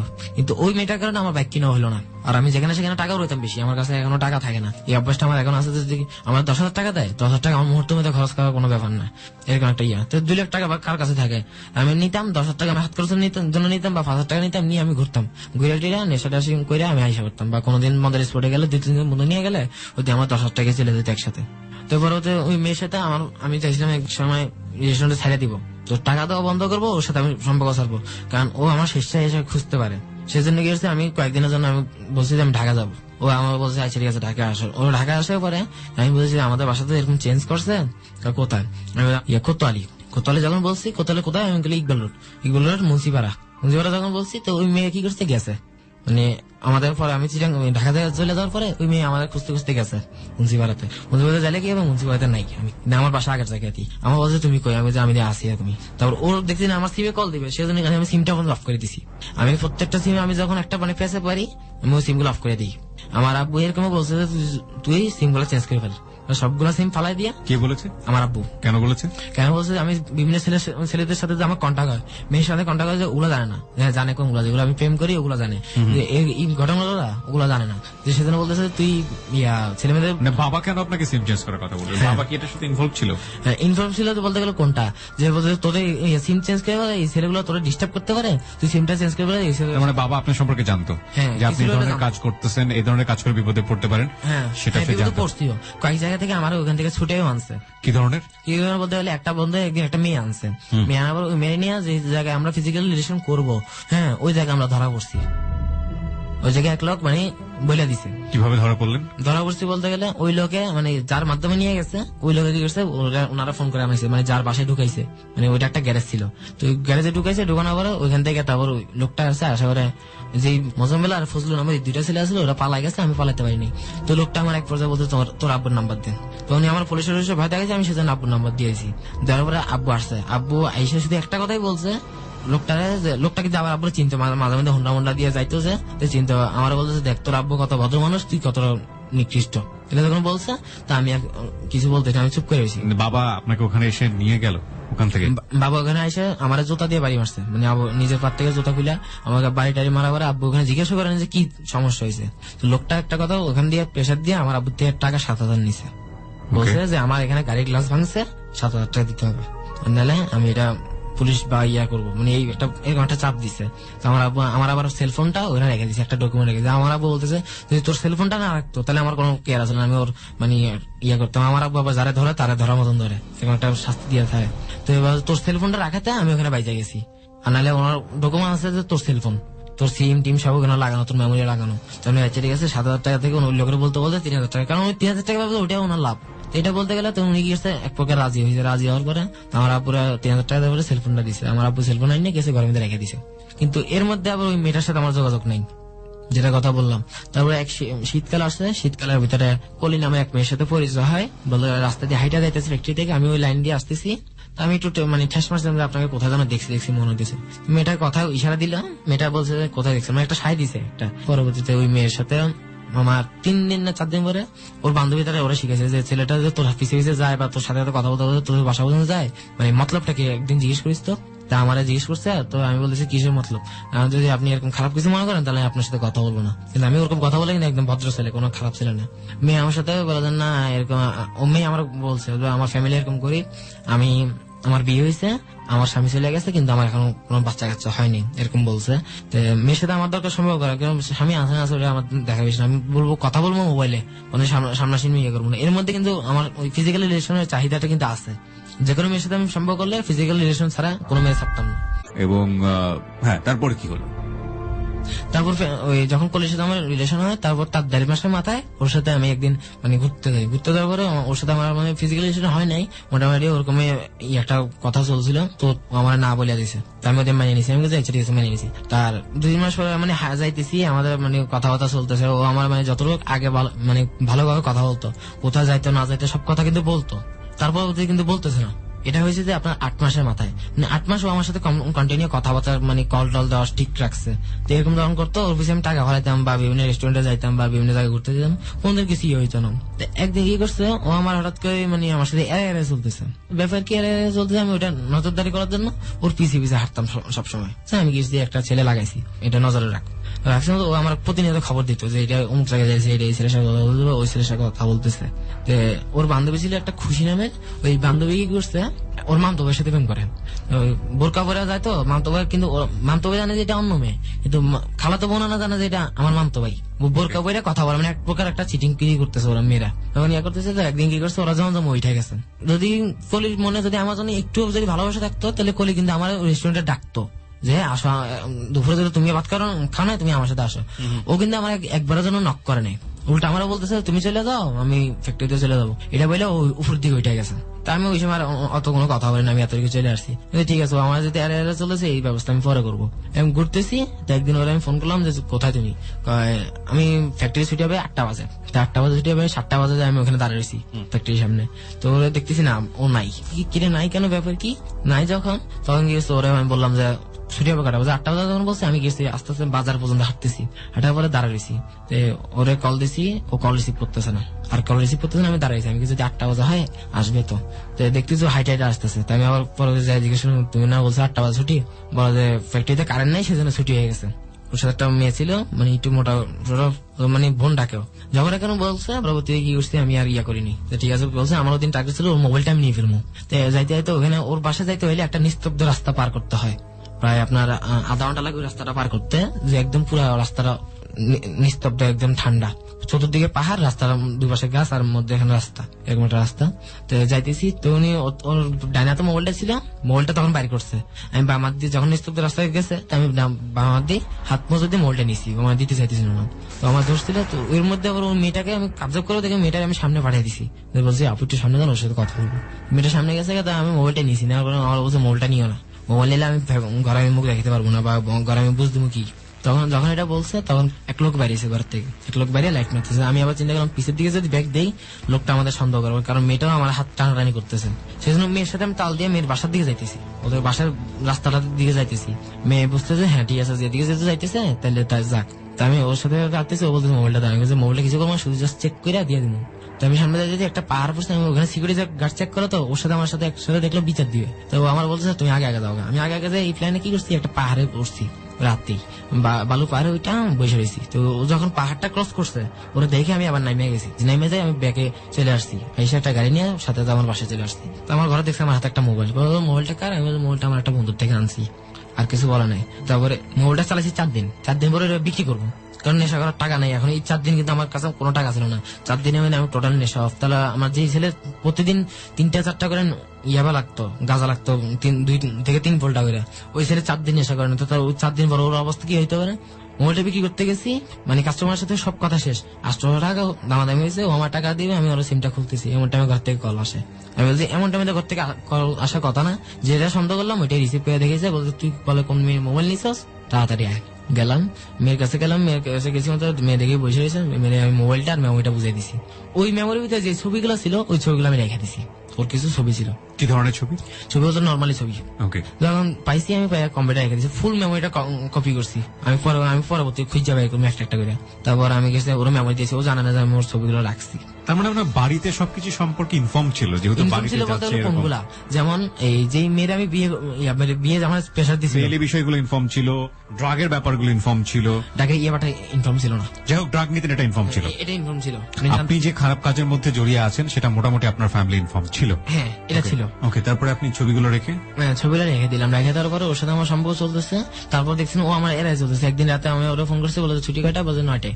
আমি 9টা বাজে যেহেতু বলছি, আমি বলছি ঠিক আছে 9টা বাজে, আমি 9টা বাজে ওর ফ্যাক্টরির সামনে যাবো। 9টা বাজে ঠিক 10 মিনিট আগে আমি ফ্যাক্টরির সামনে দেখি লাইট বন্ধ। তার মানে ফ্যাক্টরি ছুটি হওয়ার আধা ঘন্টা পরে কিন্তু লাইট গুলো অফ করে। তাহলে ফ্যাক্টরি ছুটি আছে 8টা বাজে। 8টা বাজে ছুটি আছে, কই গেছে? কল দিলাম, বলতেছে আমি ঘুমাইতেছি। কোথায় ঘুমাইতেছে? আমার বান্ধবীর বাসা বাজির থানের এখানে। কিন্তু তখন গাড়ি আওয়াজ পাওয়া যাইতেছে। আমি বলছি গাড়ি আওয়াজ আসতেছে কোথা থেকে? বলে যে রাস্তার পাশে বাসা। তো আমি বলি যে রাস্তার পাশে যতই বাসে হোক একটা রুমের ভিতরে ঢুকলে কিন্তু গাড়ির আওয়াজ কিন্তু অতটা পাওয়া যায় না, তুমি কিন্তু রাস্তায় যে ওইটা স্পষ্ট বোঝা যেতেছে। তখন কিন্তু ওর বান্ধবীর প্রেমিকার সাথে মামতবা যেটা বলছি, ওর সাথে সি বিচ যাইতেছে বেড়ানোর জন্য। পরবর্তী কি করছি, আমি ওর অনেক কথা বলতেছি, মানে ওরা আমি যতই গরম রাগ দিয়ে কথা বলতেছি, আমার সাথে ততই নরম ভাবে কথা বলতেছে যে তুমি এখন যা বলবা বলো, আমি কিছুই মনে করবো না, এরকম মানে ইমোশনাল করার কিছু কথা বলতেছে। আমি অতটাই কেয়ার করিনি। তারপর কলটা রাইখে আমি ঘুমাইতে গেছি। আমার ঘুম আসতে না, কারণ আমার মেজাজ ওখানে গরম। রাত 12টা না 12:15 দিকে আমার মোবাইলে একটা কল আসে, ডাইরেক্ট কল। কে দিছে? ওই মেয়েটা দিছে। তুমি রাগ করছো। তখন কিন্তু কোনো গাড়ির আওয়াজ নেই। আমি যে এতক্ষণ গাড়ি আওয়াজ পাইছি, এখন গাড়ি আওয়াজ বলতেছে না কেন? বলতেছে কি যে এখন গাড়ি আওয়াজ আসবে, আমি এত রাতে কি গাড়ি চলে? আমাদের মেইন হাইওয়ে রোডের পাশে এখন গাড়ি চলে না, এটা বললে বিশ্বাস করবে কেউ? পরবর্তী ও কি করছে যে আমার অনেক বুঝাইতেছে, আমার অনেক বুঝাই। আমি কিন্তু বুঝতেছি, আমি ওর সাথে রাগ দিয়ে কথা হচ্ছে। আমার বলছে রাগ করছো, এই করছে। আমি বলছি রাগ করবো না তো কি করবো? অনেক কথা বলা পরে তারপর ও আমার সাথে দেখা করতে বলছে। দেখা করলাম। তারপর আমার বলছে তুমি আমার সাথে সম্পর্ক রাখো না, কারণ রাখার থেকে না রাখা অনেক বেটার হবে, কারণ আমার একটা বিয়ে হয়েছে, তোমার একটা ভবিষ্যৎ আছে। এগুলো যখন বলছে তাই বলে আচ্ছা ঠিক আছে রাখবো না, ওটা কোনো কথা না। যখন রাখার না রাখার কথা বলছে, তাই বলছে তোমার থেকে আমি যে টাকা পাই ওই টাকাটা দিয়ে দিও। তো আমার বলছে কি টাকা পাবো? আমি যে টাকা যেটা পাই ওটা দিয়ে দিও। ও বলছে তুমি যদি আমার থেকে টাকা পেয়ে থাকো, আমার ক্যাশ টাকা হাতে দিছো তুমি 140 টাকা, আমার টাকা দিবে না। আমার একটা সিন্ডিকেট করতেছে। ওর বান্ধবী যে খুশি বললাম, ওই খুশি বলতেছে আপনি আমার বান্ধবী থেকে কিভাবে টাকা নিবেন আমি দেখবো। কিন্তু ঠিক আছে, আমি কিভাবে টাকা নিবো আমি দেখাই দিব। আমি এমন একটা ছেলে, আমি কোনদিন কারোর থেকে হারি নেই, সবসময় জিতছি। ওই বান্ধবী আমার ঠেস মারছে। তা দেখতেছি যে কলি জানে যে আমি কিভাবে টাকা নিবো। তো কলি যখন আমার এক পর্যায়ে বলে, আমার কিছু 2 মাসের টাইম নিছে টাকা দিবে বলে, 2 মাসের টাইম নিছে অক্টোবর মাসের 13 তারিখে। 13 তারিখে টাকা দিবে বলে, এটা 2014 দিয়ে 2 মাস হইতে আমার সাথে আবার রিলেশন করে ফেলছে। রিলেশন যখন করে ফেলছে তখন কি করছে, আমি আবার অতটাই আমার টার্গেট আছে যে ওই 13 তারিখ রিলেশন যেটা ভাঙছে আমি আর করবো না, ওর সাথে আমি তালে তাল দিয়ে আসি। ঠিক অক্টোবর মাসের 13 তারিখ আসার 3 দিন আগে 9 তারিখ না 10 তারিখের দিকে আমার কল দিছে, লাঞ্চে কল দিয়ে আমি ঘরে শুয়ে আছি, আমার বাবা আসলে বাসায় কল দিছে, আমার বাবা ভাত খেতে বসছেন, তা আমার বলতেছে যে আমি আমার ফটো বয়সে ফেম করতেছি, তুমি আমার নাম্বার আর কল দিও না, তুমি যে 140 টাকা পাবো ওইটা এসে রোববার দিন এসে নিয়ে যাও, মানে 12 তারিখ বেতন হবে রোববার দিন এসে নিয়ে যাও। তো বলে আমি বলি আমি কি ফকির নাকি যে তোমার থেকে আমি 140 টাকা নিতে যাবো, নিলে পুরো টাকাই নিবা, না নিলে নিবো না, আর কিভাবে নিতে হয় ওইটাও আমার জানা আছে। ওটা যখন বলছি তখন ও আমার বলতেছে যে আচ্ছা ঠিক আছে দেখা যাক, ও আমার অনেক কথা বলতেছে কিন্তু আমি ওটা জিত করে কাইটা দিছি, এক প্রকার ওর সাথে আমি মুড দেখাইছি। 2 দিন পরে ওর আমি একটা রাস্তায় টিটকারি মারছিলাম, ওর বাবার কাছে নিয়ে বিচার দিছে, ওর বাবা এই সম্পর্কে কিন্তু জানতো যে ওর সাথে আমার রিলেশন আছে 1.5 বছর ধরে, এটা জানতো। তখন গিয়ে ওর বাবা আমার নাম্বার কল করছে, আমি রিসিভ করলাম যে হ্যাঁ আঙ্কেল বলেন কি বললেন। বাবা তোমার কি সমস্যা, তুমি আমার মেয়ে ডিস্টার্ব করতেছো? আমি কই আপনার মেয়ের তো আমি ডিস্টার্ব করতেছি না, আপনার মেয়ের থেকে টাকা পাই, টাকা দিতে চাইতেছে না, তো ও সম্পর্ক ভাঙবে ভালো কথা, ও শুভগত সাথে মেম করুক, যার সাথে মেম করে আমার তো দেখার বিষয় না, আমার থেকে যে টাকা নিছে টাকাটা দিয়ে দিতে বলিয়েন। বলে কত টাকা পাই? আমি 5,000 টাকা পাই। ও বলে যে ও 5 সাইড থেকে বলতেছে কোনো টাকা পায় না আমার থেকে, মানে ফলস বানা দিতেছে আমার। আমি গেছি আচ্ছা ঠিক আছে টাকা পাই না ভাই পরে দেখা যাবে, এটা আর টাকা কিভাবে নিতে এটা আমার জানা আছে। ওর বাবা বলতেছে কি করবা তুমি? আমি কি করতে না পারি ওইটা বলেন, সব করতে পারি আমি টাকার জন্য। তো এটা যখন বলছে তো আমি গেছি কলটা কাটিয়ে দিয়ে ওর মেয়ের নাম্বার কল দিছি, নাম্বার কল দিয়ে বলতেছি শোনো তুমি তো এখনো ছোট, অত কিছু বুঝতেছো না, তোমার বাপরে বলিও যে তুমি যদি আমার টাকা না দাও আমি তোমার ছবিগুলো নিয়ে ছেড়ে দেবো, গ্রাফিক্স ডিজাইন করে তুমি তো জানো আমি কাজ পারি, কম্পিউটার ডিজাইনের কিছু কাজ পারি, ওসব করে আমি ছেড়ে দেবো, কোনো লোকের কাছে যাইতে হবে না, ইয়ে করতে হবে না। রাতে 2টা বাজে হাইটা রাস্তার হাই রোড মানে যে রাস্তা দিয়ে তোমরা চাকরিতে যাও ওই চাকরিতে যদি ছেড়ে দেয় সকালবেলা মানে সবাই দেখবে, যখন ফ্যাক্টরিতে যাবে লোকেরা তখন তোমার মান সম্মান তুমি কোথায় রাখবা? তোমার মৃত্যু ছাড়া কোনো পথ নেই, আর তোমার বাবা তো হার্ট স্ট্রোক করবে এটা নিশ্চিত। এখন তুমি দেখো টাকা বড় না তোমার বাবা বড়, ওর এক প্রকার ভয় দেখাইছি। ও ছোট, ও মনে ওইটা রাখে না যে ওর মান সম্মানে কতটা এফেক্ট দিবে, ও যে ছাড়লে ছাড়ক আমার কি পেয়েছে। তো ওর বাবা আমি তো বলছি ঠিক আছে তুমি কিছু ছাড়বো না, ভালো কথা, তুমি তোমার আব্বু এই কথা বলিও যে এরকম ছাড়বে বলছে। ওর বাবারা বলার সাথে তো ওর বাবা এক মুহূর্ত ওয়েট করে না, সাথে সাথে আমার কল দিছে বলছে তুমি টাকা পেলে টাকা নেবা, তুমি ছবি নেট এগুলো কি বলে তুমি জানো ছবি ছাড়া এটা কতটা অপরাধ? আমি আমার অপরাধ কোনটা নেই এটা আমার শিখিতে আসি না। বলছি বলা বল লোকটা একটু নরম হয়ে গেছে, বলে আচ্ছা ঠিক আছে তুমি যদি টাকা পাবা টাকা নেবা কিন্তু কোনো নেট টেট এগুলোর ব্যাপারে কোনো কথা বলবো না। আচ্ছা ঠিক আছে কথা বলবো না, টাকা কবে দিবে নিশ্চিত ভাবে বলে দেন। বলে যে 15 তারিখ দিবে। তো অ্যাকচুয়ালি 15 তারিখ দিলে আপনি গ্যারান্টি কি 15 তারিখ দিবে? বলে যে আমি গ্যারান্টি 15 তারিখ ওর বেতন হবে, 15 তারিখ টাকা দিবে, আমি গ্যারান্টি। আচ্ছা ঠিক আছে আপনি গ্যারান্টি, আর যে টাকা না দেয় টাকা না দিলে তুমি যা করা করি নিও। আচ্ছা ঠিক আছে যা করা করে। উনি আমার একটা কথা বলছে যদি টাকা পাওয়ার পরে যদি তুমি কোনো ছবি নিয়ে ছাড়ার চিন্তা ভাবনা নাও তাহলে কিন্তু তুমি রক্ষা পাবে না। ঠিক আছে রক্ষা পাবো না ভালো কথা, তুমি টাকা দিবে, টাকা মানে মেয়ে রাজি হইতেছে না। তো বাবা যখন বুঝে বলছে তখন মেয়ে রাজি হয়েছে। তো 15 তারিখ আসছে, আসার পরে আমি ওর সাথে দেখা করছি, লাঞ্চের সময় মানে ছুটির সময় বাড়িতেছে না, আমাকে টাকা দেওয়া লাগবে বিদায় ও বাড়িতেছে না। তার সে ওভারটাইম সব মিলিয়ে পাইছে আমার কাছে শিখে গেছে 6,000 টাকা। বলা যায় এই মাসে 6,000 টাকা পাইছে, এখন কি করা যায়? আমি তোমার যদি 5,000 টাকা দিয়ে আমি বাচ্চার পিছিয়ে কি খরচ করবো, আমি ফ্যামিলি পিছিয়ে কি খরচ করবো, বা আমার পিছিয়ে কি খরচ করবো, সেটা আমার দেখার বিষয় না।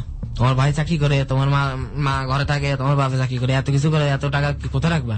আমারটা আমার দিয়ে দেয়, তুমি তো আমার প্রতি মাসে 5,000 টাকা দিবো না, এককালীন দিবা তুমি আমার টাকা। তখন যখন বলছো অনেক ইয়া করছে আমি মানি নেই। পরের দিন ওর বাবারে আমি কল দিছি, আমি যে আঙ্কেল টাকা তো দেয় না, এখন কি করা যায় বলেন, আপনি নিজের মুখে বলেন। যে ও টাকা দেয় না একটা কারণে, কারণ এখন টাকা দিতে চায় না, কালকে ওর বান্ধবীর সবাই নিয়ে সামনাসামনি সাক্ষী রেখে ইয়া করবে। তারপরে দিন 16 তারিখ আমার লাঞ্চে ডাইকে টাকা দিছে। তো আমি একটা সাক্ষী রাখছিলাম বলতে গেলে, সাক্ষীর টেকনিকই করছি। একটা ভ্যানগাড়ির ভিতরে একটা লোকে আমরা কি করে, উনি আমার মানে এলাকার ভিতরে একটা ইয়া আসলে বিদায় উনি আমার আপনি করে বলে, কিন্তু আমার বয়স আমার বাপের সময়। ওই মেয়ে আমার টাকা দিছে ওর বান্ধবী 2টার সামনে, বলে এই 2জন সাক্ষী। আমার বলতেছে যদি পরবর্তী যদি নেক্সট টাইম যদি তুমি আমার কোনো ব্ল্যাকমেল করতে যাও তাহলে কিন্তু তোমার খবর আছে। আমি তো জানি আমার কোনো ছবি ওর কাছে নাই, আমার কোনো প্রমাণ ওর কাছে নাই যে ওর সাথে আমি কথা বলছি। তো আমার ফাঁসা মানে একটা ধমকি দিছে, আর ছোট মেয়ে কি বুঝবে, আর মেয়ে টাকা দিছে আঙ্কেলে যে আমরা আলাম উনি বলতে হাসতেছে, বলছে বাবা আর কি করবা শেষ মাসে এগুলা। আমি বলে এগুলো করবো না তো কি করবো, আমরা তো আপনার বসবো এরকম বলে আমি আইসা বসছি। কিন্তু টাকাটা নিয়ে সাথে আইসা আমি ওই দিন 18 পিস ইয়ে বানি দিন ফার্স্ট এতগুলো আপনি সেবন করেন। হ্যাঁ আমি প্রচুর সেবন করতাম। ওই দিনে ফার্স্ট হাই স্কোরে আমি 18টা আমি সেটা ইয়া করছিলাম। নিয়ে একটা রুমে ঢুকি, একটা রুমে আমি দুপুর 2:30 বাজে ঢুকি, রাতের প্রায় 9টা-10টার দিকে উঠি। একটা না খাইতাম আমি। আবার একাই খাচ্ছিলেন নাকি সাথে আর কেউ? না আমি একাই খাইতাম। আমি কিন্তু যতদিন শিখছিলাম ততদিন কিন্তু আমার বন্ধু বান্ধব নিয়ে খাইতাম, কিন্তু শিখার পর থেকে আমি কোনো বন্ধু বান্ধব এটা খাওয়ার পর আপনার ফিলটা কি হতো? এটা ফিল হতো কোনো রকম প্রকার ঘুম হইতো না। আমি একটা খাইলে আমার ঘুম হতো না, কিন্তু আমি ওই দিন 18টা খাইছি তো ঘুমটা আরো আগে হবে না। তো আমি ওইটা খাওয়ার পরে আমার ওই ধোঁয়া টানতে টানতে একটা মস্তিষ্কে একটা ইয়া পরে, তো ওই মস্তিষ্কে আমার ঘুরাইতেছে, মানে মাথা ঘুরাইতেছে ওই দিন। ওটার পরে মাথা ঘুরাইতেছে, মাথা ঘুরানোর পরে আমি সাথে সাথে গেলাম ওখান থেকে অক্সিজেন দিয়ে গাঁজা আনছে 3 বোতল। কারণ আমি জানি যে আমার আজকে রাতে যদি গাঁজা না খাই আমার ঘুম হবে না, আমার যদি স্বাধীন মাইরেও ফেলে আমার ঘুম হবে না, ওই সময় যদি আমাকে কেউ আঘাত করে আমার কোনো খুশি হবে না। 18 পিস ইয়াবা খাওয়ার পরে যেই ঘরে খাইছিলাম ওই ঘরটা ছিল আমাদের একটা ভাড়াটির রুম, তো ওনারা বললে আমি ওখানে খাইছিলাম। আমার ছোট বাচ্চা 2টারে আমি পাঠিয়ে দিয়েছিলাম টাকা দিয়ে, যে তোমরা যাও গা দোকান বাইরে যা খাও, ইয়া নাস্তা পানি খাও, আমি বললে ভিতরে ঢুকো। এরকম যখন নেশা করছি, নেশা করার পরে আমি ঘরে গেছি, যাই আমার মারে একটা ভাড়াটি আন্টিরে বলছি যে আন্টি আজকে আমি খাইছি, আজকে আমি শান্তি, এতদিন খাইতে পারিনি, এতদিন খাইতে পারিনি, আজকে আমি শান্তি। এই সেন্টেন্সটুকু আমার আম্মু শুনছে, বেড়ার পাশ থেকে শুনছে যে এতদিন খাইতে পারে নাই, আজকে শান্তি, এই কথাটা বলছে। তো আমি যখন রাতে শুইছি আমার কিছু বলতেছে না। আমার আব্বু আসছে অফিস থেকে, আসছে রাতে আর 2:30 বাজে। 2:30 বাজে যখন আসছে সাথে সাথে আমার আম্মু এসে আমার বাড়ির তল চেক করতেছে।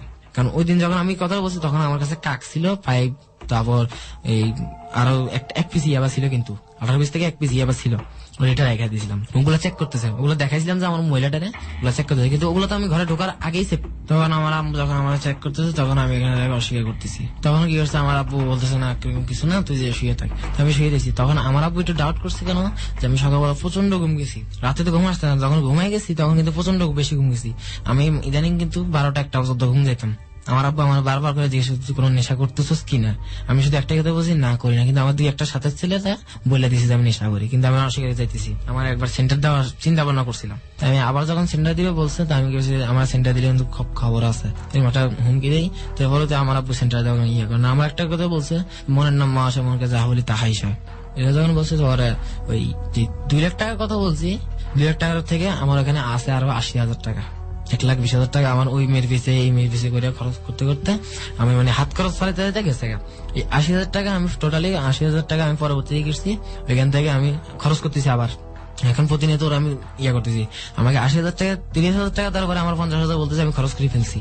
যখন বলছে তখন আমি ওরা বলছি তুই আমার কেমন বন্ধু, তুই আমার থেকে 3 লাখ টাকার প্রতি 1 লাখ টাকা কমিশন চাইলে আমি তারপর দিলাম, তারপর তুই আবার 50,000 টাকা কোন ইয়াতে খরচ করলি তুই। আমার বলছিলাম যখন টাকা পাবো, এখন যদি আমার বিয়ে হয়েছে ধর 60,000 টাকা, তুই আমার টাকাটা দিবি কত থেকে, বলছে আমার থেকে টাকা আমি কত থেকে দিব, তুই অন্য দিক থেকে ম্যানেজ করি। ও জানে যে আমি অন্য দিক থেকে চাইলে ম্যানেজ করে নিতে পারবো, কিন্তু আমার ইয়া করি নেই। পরে 30,000 টাকা যখন দিচ্ছে 30,000 টাকা নিয়ে নি পুরো করি, আমি 10,000 টাকা 10 টাকা করে 3 বার নিছি।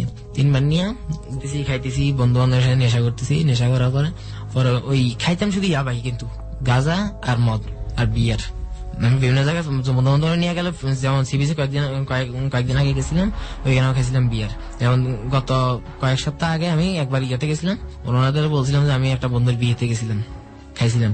ওই দিনে কিন্তু নেশা করছিলাম। তো আমাদের ওখানে সিনেমা, এখানে আবার দুর্গাপূজা হইতো, তো ওইখান থেকে একদিন দুর্গাপূজাতে গেলাম। দুর্গাপূজাতে ওখানে আমার বন্ধু বান্ধব সব চেনা আসছিল, তো ওনারা কি করে প্রতি পূজায় মদ আনে, তো ওই দিনে আনছিল, আনার পর ওই দিন আমি খাইছি। খাওয়ার পরে রাতের আমি 12টার দিকে বাসায় আসি। কিন্তু ওই দিনে যখন পূজায় গেছিলাম তখন আমার বন্ধু একটা মেয়েটা ফলো করতেছে, মেয়েটা কিন্তু বিয়ে হয়েছে।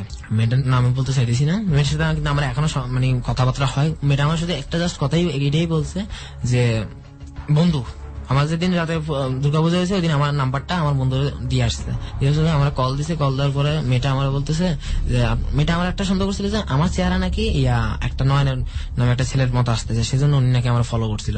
আমি ওনার ফলো করছি অন্য মাইন্ডে।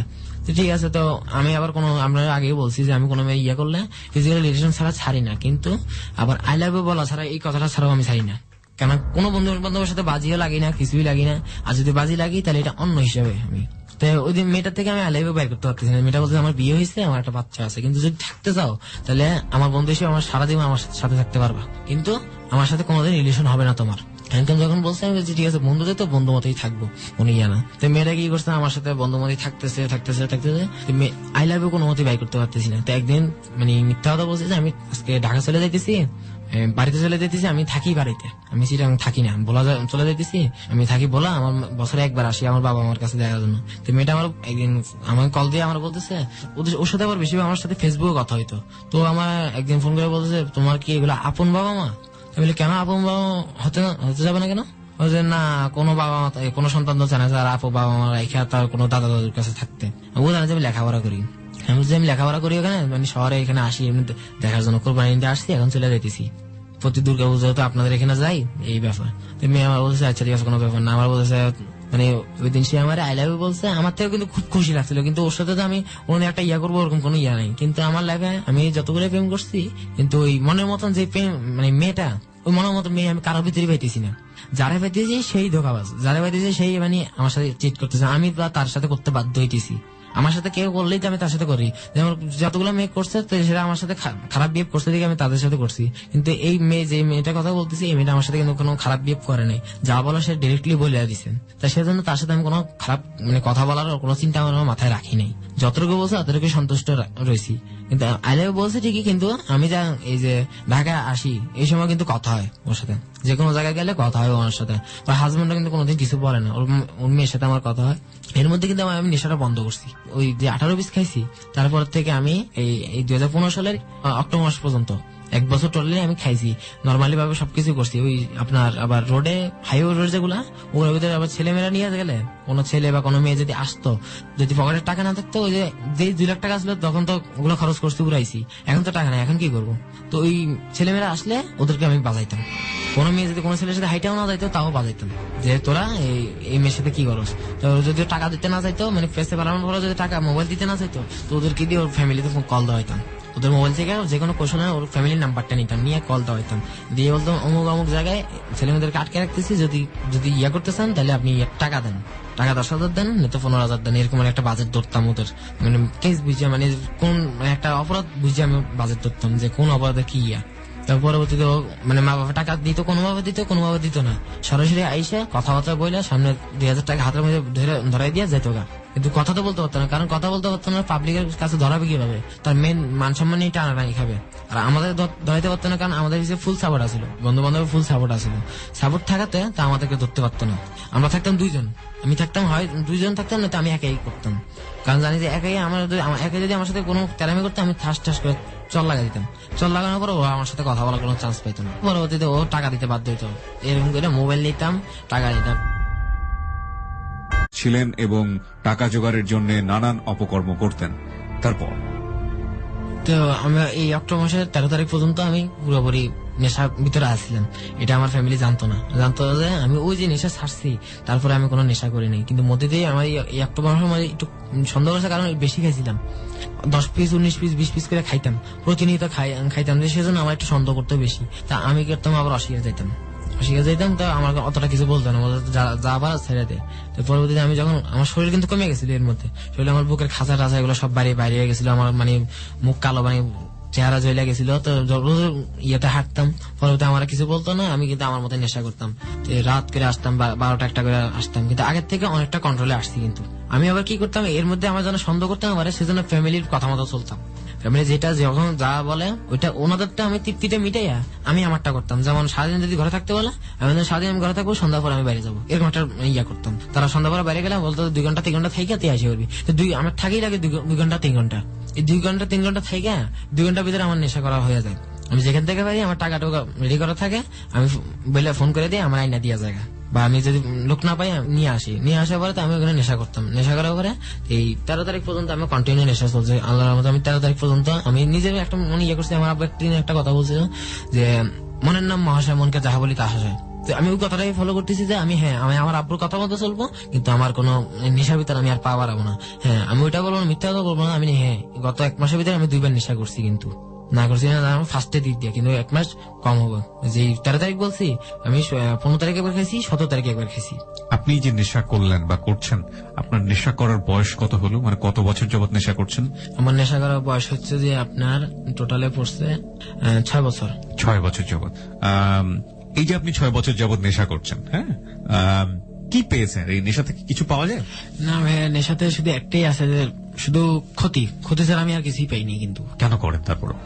তারপরও আমি যখন এই 6 বছর যাবত নেশা করার পরে কিন্তু অনেকটা তারপর 6 বছর তো অনেক লম্বা একটা সময়, কেন করেছেন এই জিনিসটা? কখনো চিন্তা করেছেন? হ্যাঁ, কেন করেছে এই 6 বছরে, মানে এটার ভিতরে আমি এমন একটা মানে ইয়ে আসলো যে এটা খেলে আমি আনন্দ পাইতেছি, এটা খেলে আমার কোনো কষ্ট হয়েছে না। যদি আমি একদিন না খাইতাম আমার মানে ঠান্ডা লেগে যেত। মানে খেলে কি সত্যি আনন্দ পাওয়া যায়? মানে কষ্ট থেকে দূরে থাকা যায়, এরকম একটা ফিল আসতো আমার ভিতরে।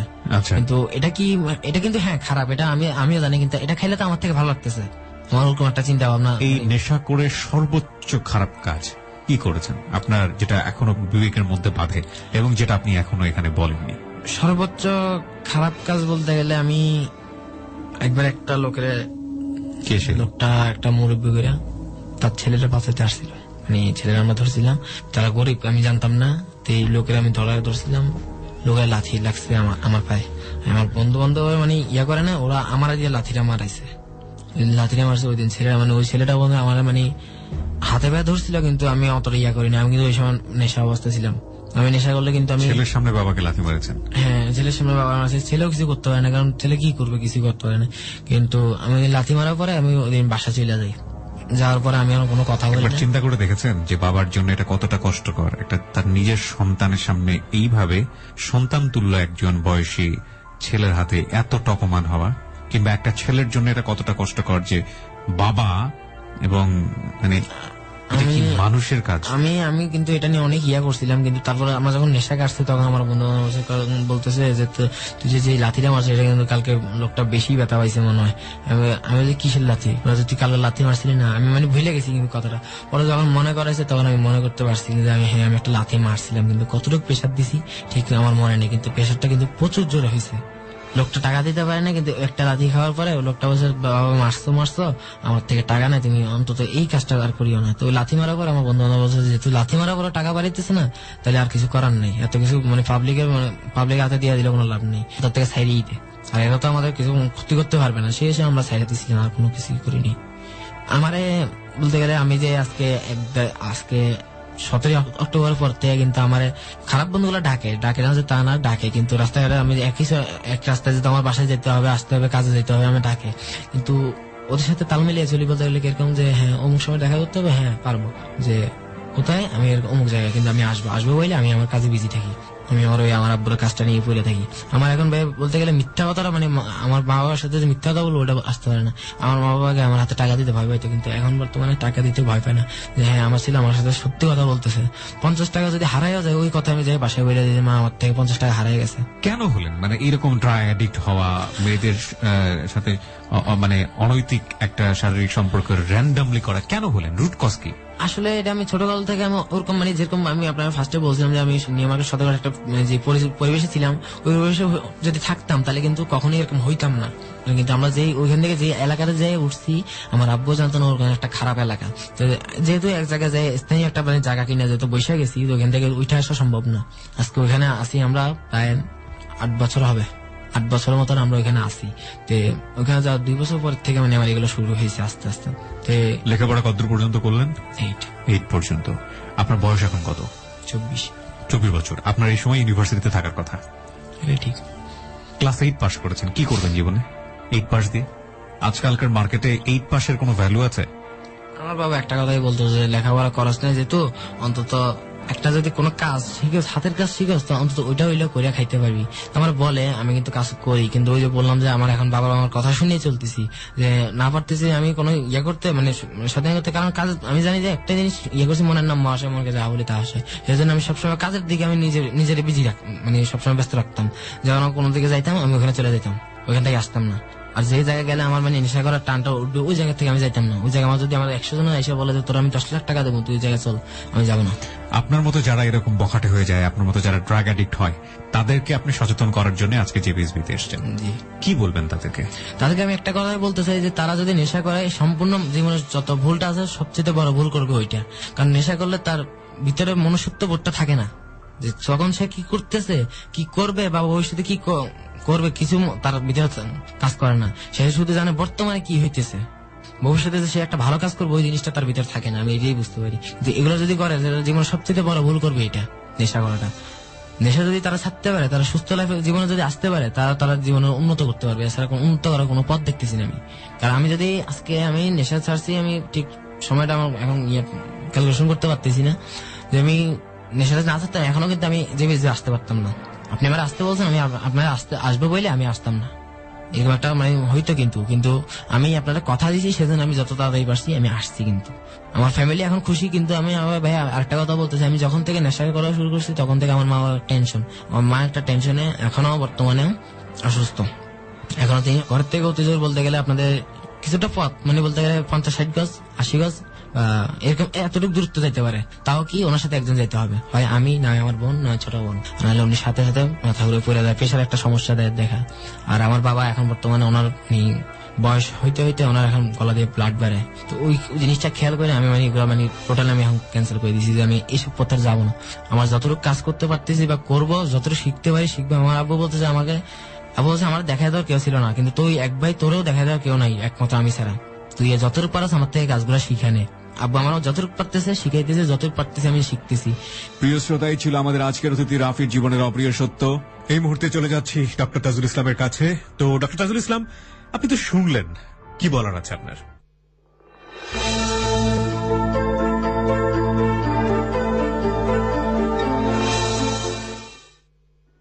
আমাদের আজকের অতিথি রাফি মোটামুটি তার গল্পটাও আমরা সচরাচর এই জাহাবলীয় করে থাকি। তবে এখানে একটা নতুন জিনিস হলো, নতুন নয়, অনেকে আছে, তবে আজকের জন্য সবাইকে আমি একটু যেভাবে সচেতন করতে চাই মা বাবাদেরকে, যে সমস্ত ছেলে বা মেয়ে যারা অল্প বয়সে কোনো একটা মানসিক চাপের কারণে, বকা খাওয়ার কারণে বা আরো কোনো কারণে ঘর থেকে বের হয়ে যায়, তাদের ক্ষেত্রে কিন্তু পরবর্তী পর্যায়ে মানসিক বা অসামাজিক কোনো সমস্যা বা অপরাধের সমস্যা বেশি হওয়ার সম্ভাবনা, এটা আমাদের মনে রাখতে হবে। কারণ আমরা আমাদের অনেকেই হয়তো বিভিন্নভাবে পারিবারিক চাপের মধ্যে থাকি, স্কুলে, কলেজে, বাসায়, কিন্তু এটা বিভিন্নভাবে ম্যানেজ করা হয় বা এটা হ্যান্ডেল করা হয়, কিন্তু ঘর থেকে পালিয়ে যারা যায় তাদের চরিত্র এবং স্বভাবের ভিতরে, ব্যক্তিত্বের ভিতরে এক ধরনের অস্বাভাবিক বৈশিষ্ট্য তৈরি হয়। এটা ইঙ্গিত দেয় যে পরবর্তীতে তাদের ভিতরে অস্বাভাবিকতা সৃষ্টি হতে পারে। এটা আমাদের বুঝতে হবে। রাজনীতিক আশ্রয়ে বা লোকাল যারা প্রভাবশালী তাদের সত্যসাহিত্যে কাজ করতো এবং সেখান থেকে সেই বোমা বহন করত, বিনিময়ে সে টাকা যেত।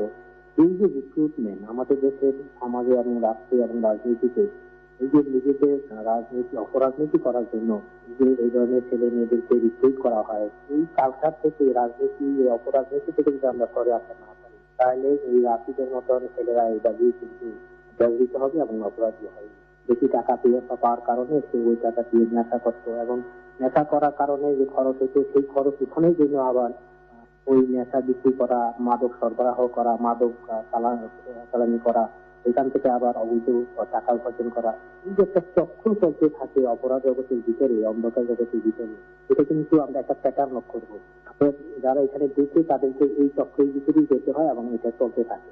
এটা বাংলার একটা জন্য যে সামাজিক আন্দোলন দরকার অথবা প্রশাসনিক যে ইন্টারভেনশন দরকার আমাদের ক্ষেত্রে, এখন সে ভালো হতে চাচ্ছে, আমরা তাকে আশা করি এবং দোয়া করি সে নিশ্চয় ভালো হতে পারবে। বিশেষ করে রিহাবে থাকার পরে তার মস্তিষ্ক থেকে যে মাদকের যে প্রভাব সেটা চলে গেছে, এখন সে সুস্থ ব্রেন পেয়েছে। এই সুস্থ ব্রেন তাকে সুস্থ চিন্তা দেবে, এই সুস্থ চিন্তা তাকে সুস্থ এবং একটা সৎ জীবন দেবে, যাতে এই যে একবার ফিরে এসেছে একটা ভালো, আবার ভালো জায়গায়, এখান থেকে যাতে সে আবার পিছপা না হয়, আবার সে যেন পিছনে চলে যেতে না পারে, সেজন্য তাকে যেমন খুব উদ্বুদ্ধ হয়ে খুব দৃঢ়তার সঙ্গে এটাকে আঁকড়ে থাকতে হবে। তার পরিবার এবং সমাজকে সেরকম একটা প্রেক্ষাপট তার সুযোগ।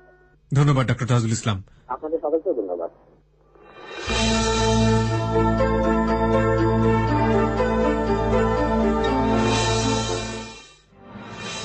বেশ কিছু SMS আমরা পেয়েছি প্রিয় শ্রোতা। সাগর চট্টগ্রাম থেকে লিখেছে, ভাইয়া নেশায় আসক্ত একটা ছেলে কখনোই সুস্থ চিন্তা করতে পারে না, রাফি তার একটা বড় উদাহরণ। সুমিত লিখেছে, কিবরিয়া ভাই, আমাদের এলাকাতেও মাদকের অত্যাচার, এখানে ভালোভাবে চলা কঠিন, আমরা কি কখনোই আমাদের দেশকে নেশামুক্ত করতে পারবো না, একটা প্রশ্ন। লতা লিখেছে, ভাইয়া আমি বুঝি না এরা কোনো মেয়েদেরকে শুধু পণ্য কেন মনে করে। রাসেল উত্তরা থেকে লিখেছে, ওর পরিবার চেষ্টা করেছে, তবে মনে হয় আরো বেশি কেয়ারফুল হতে পারত। মীরা লিখেছে, রাফি জাস্ট একটা উন্মাদ, মাতাল এবং লম্পট, ও মেয়েদের অসহায়ত্বের সুযোগ নেওয়ার চেষ্টা করেছে, ওর ফাঁসি হওয়া উচিত। এই জাতীয় অনেক অনেক কমেন্টস এসছে। তো লিসনারদের উদ্দেশ্যে আপনার কি বলার আছে, যারা আপনাকে বিভিন্ন রকমের বিরূপ মন্তব্য করছে, আজে বাজে কথা বলছে আপনার সম্পর্কে, তাদের কি বলতে চান? তার আমি একটা কথা বলতে চাই, তারা যদি আমাকে এখন হাজার কথাও বলে, যদি হাজার খারাপ বলে যে হ্যাঁ এটা খারাপ, আমার মনে লাগবে না, কারণ আমি তো খারাপ কাজ করছি, তাদের বলার অধিকার আছে যে হ্যাঁ আমি খারাপ কাজ করছি। চোরকে চোর বলবে না তো কি বলবে? কিন্তু আমি আজকে বর্তমানে আমি এটা নিজের মুখে স্বীকার করতেছি, কারণ যেন আমার পরবর্তী কেউ বলতে না পারে যে তুই ওই জিনিসটা চুরি করছিস। কারণ আমি যদি একবার স্বীকার করে ফেলাই, আমার এটা বলার কোনো সুযোগ পাবে না। আমি এটাই বলতে চাই যে তারা যত খারাপ মন্তব্য করুক, আমি মাইনে নিতে পারবো। ওকে প্রিয় শ্রোতা, আজকের মতো শেষ করতে চাই। রয়্যাল টাইগার ড্রিঙ্ক প্রেজেন্স যাহা বলিব সত্য বলিব, বরাবর মতো ধন্যবাদ জানাই যারা এখানে এসে কনফেস করেন। একটু একটু করে এই অনুষ্ঠানটি প্রায় 150 পর্বের কাছাকাছি পৌঁছে গেছে এবং আপনাদের অকৃত্রিম ভালোবাসা না থাকলে এই অনুষ্ঠানটি এত দূর আসতে পারত না।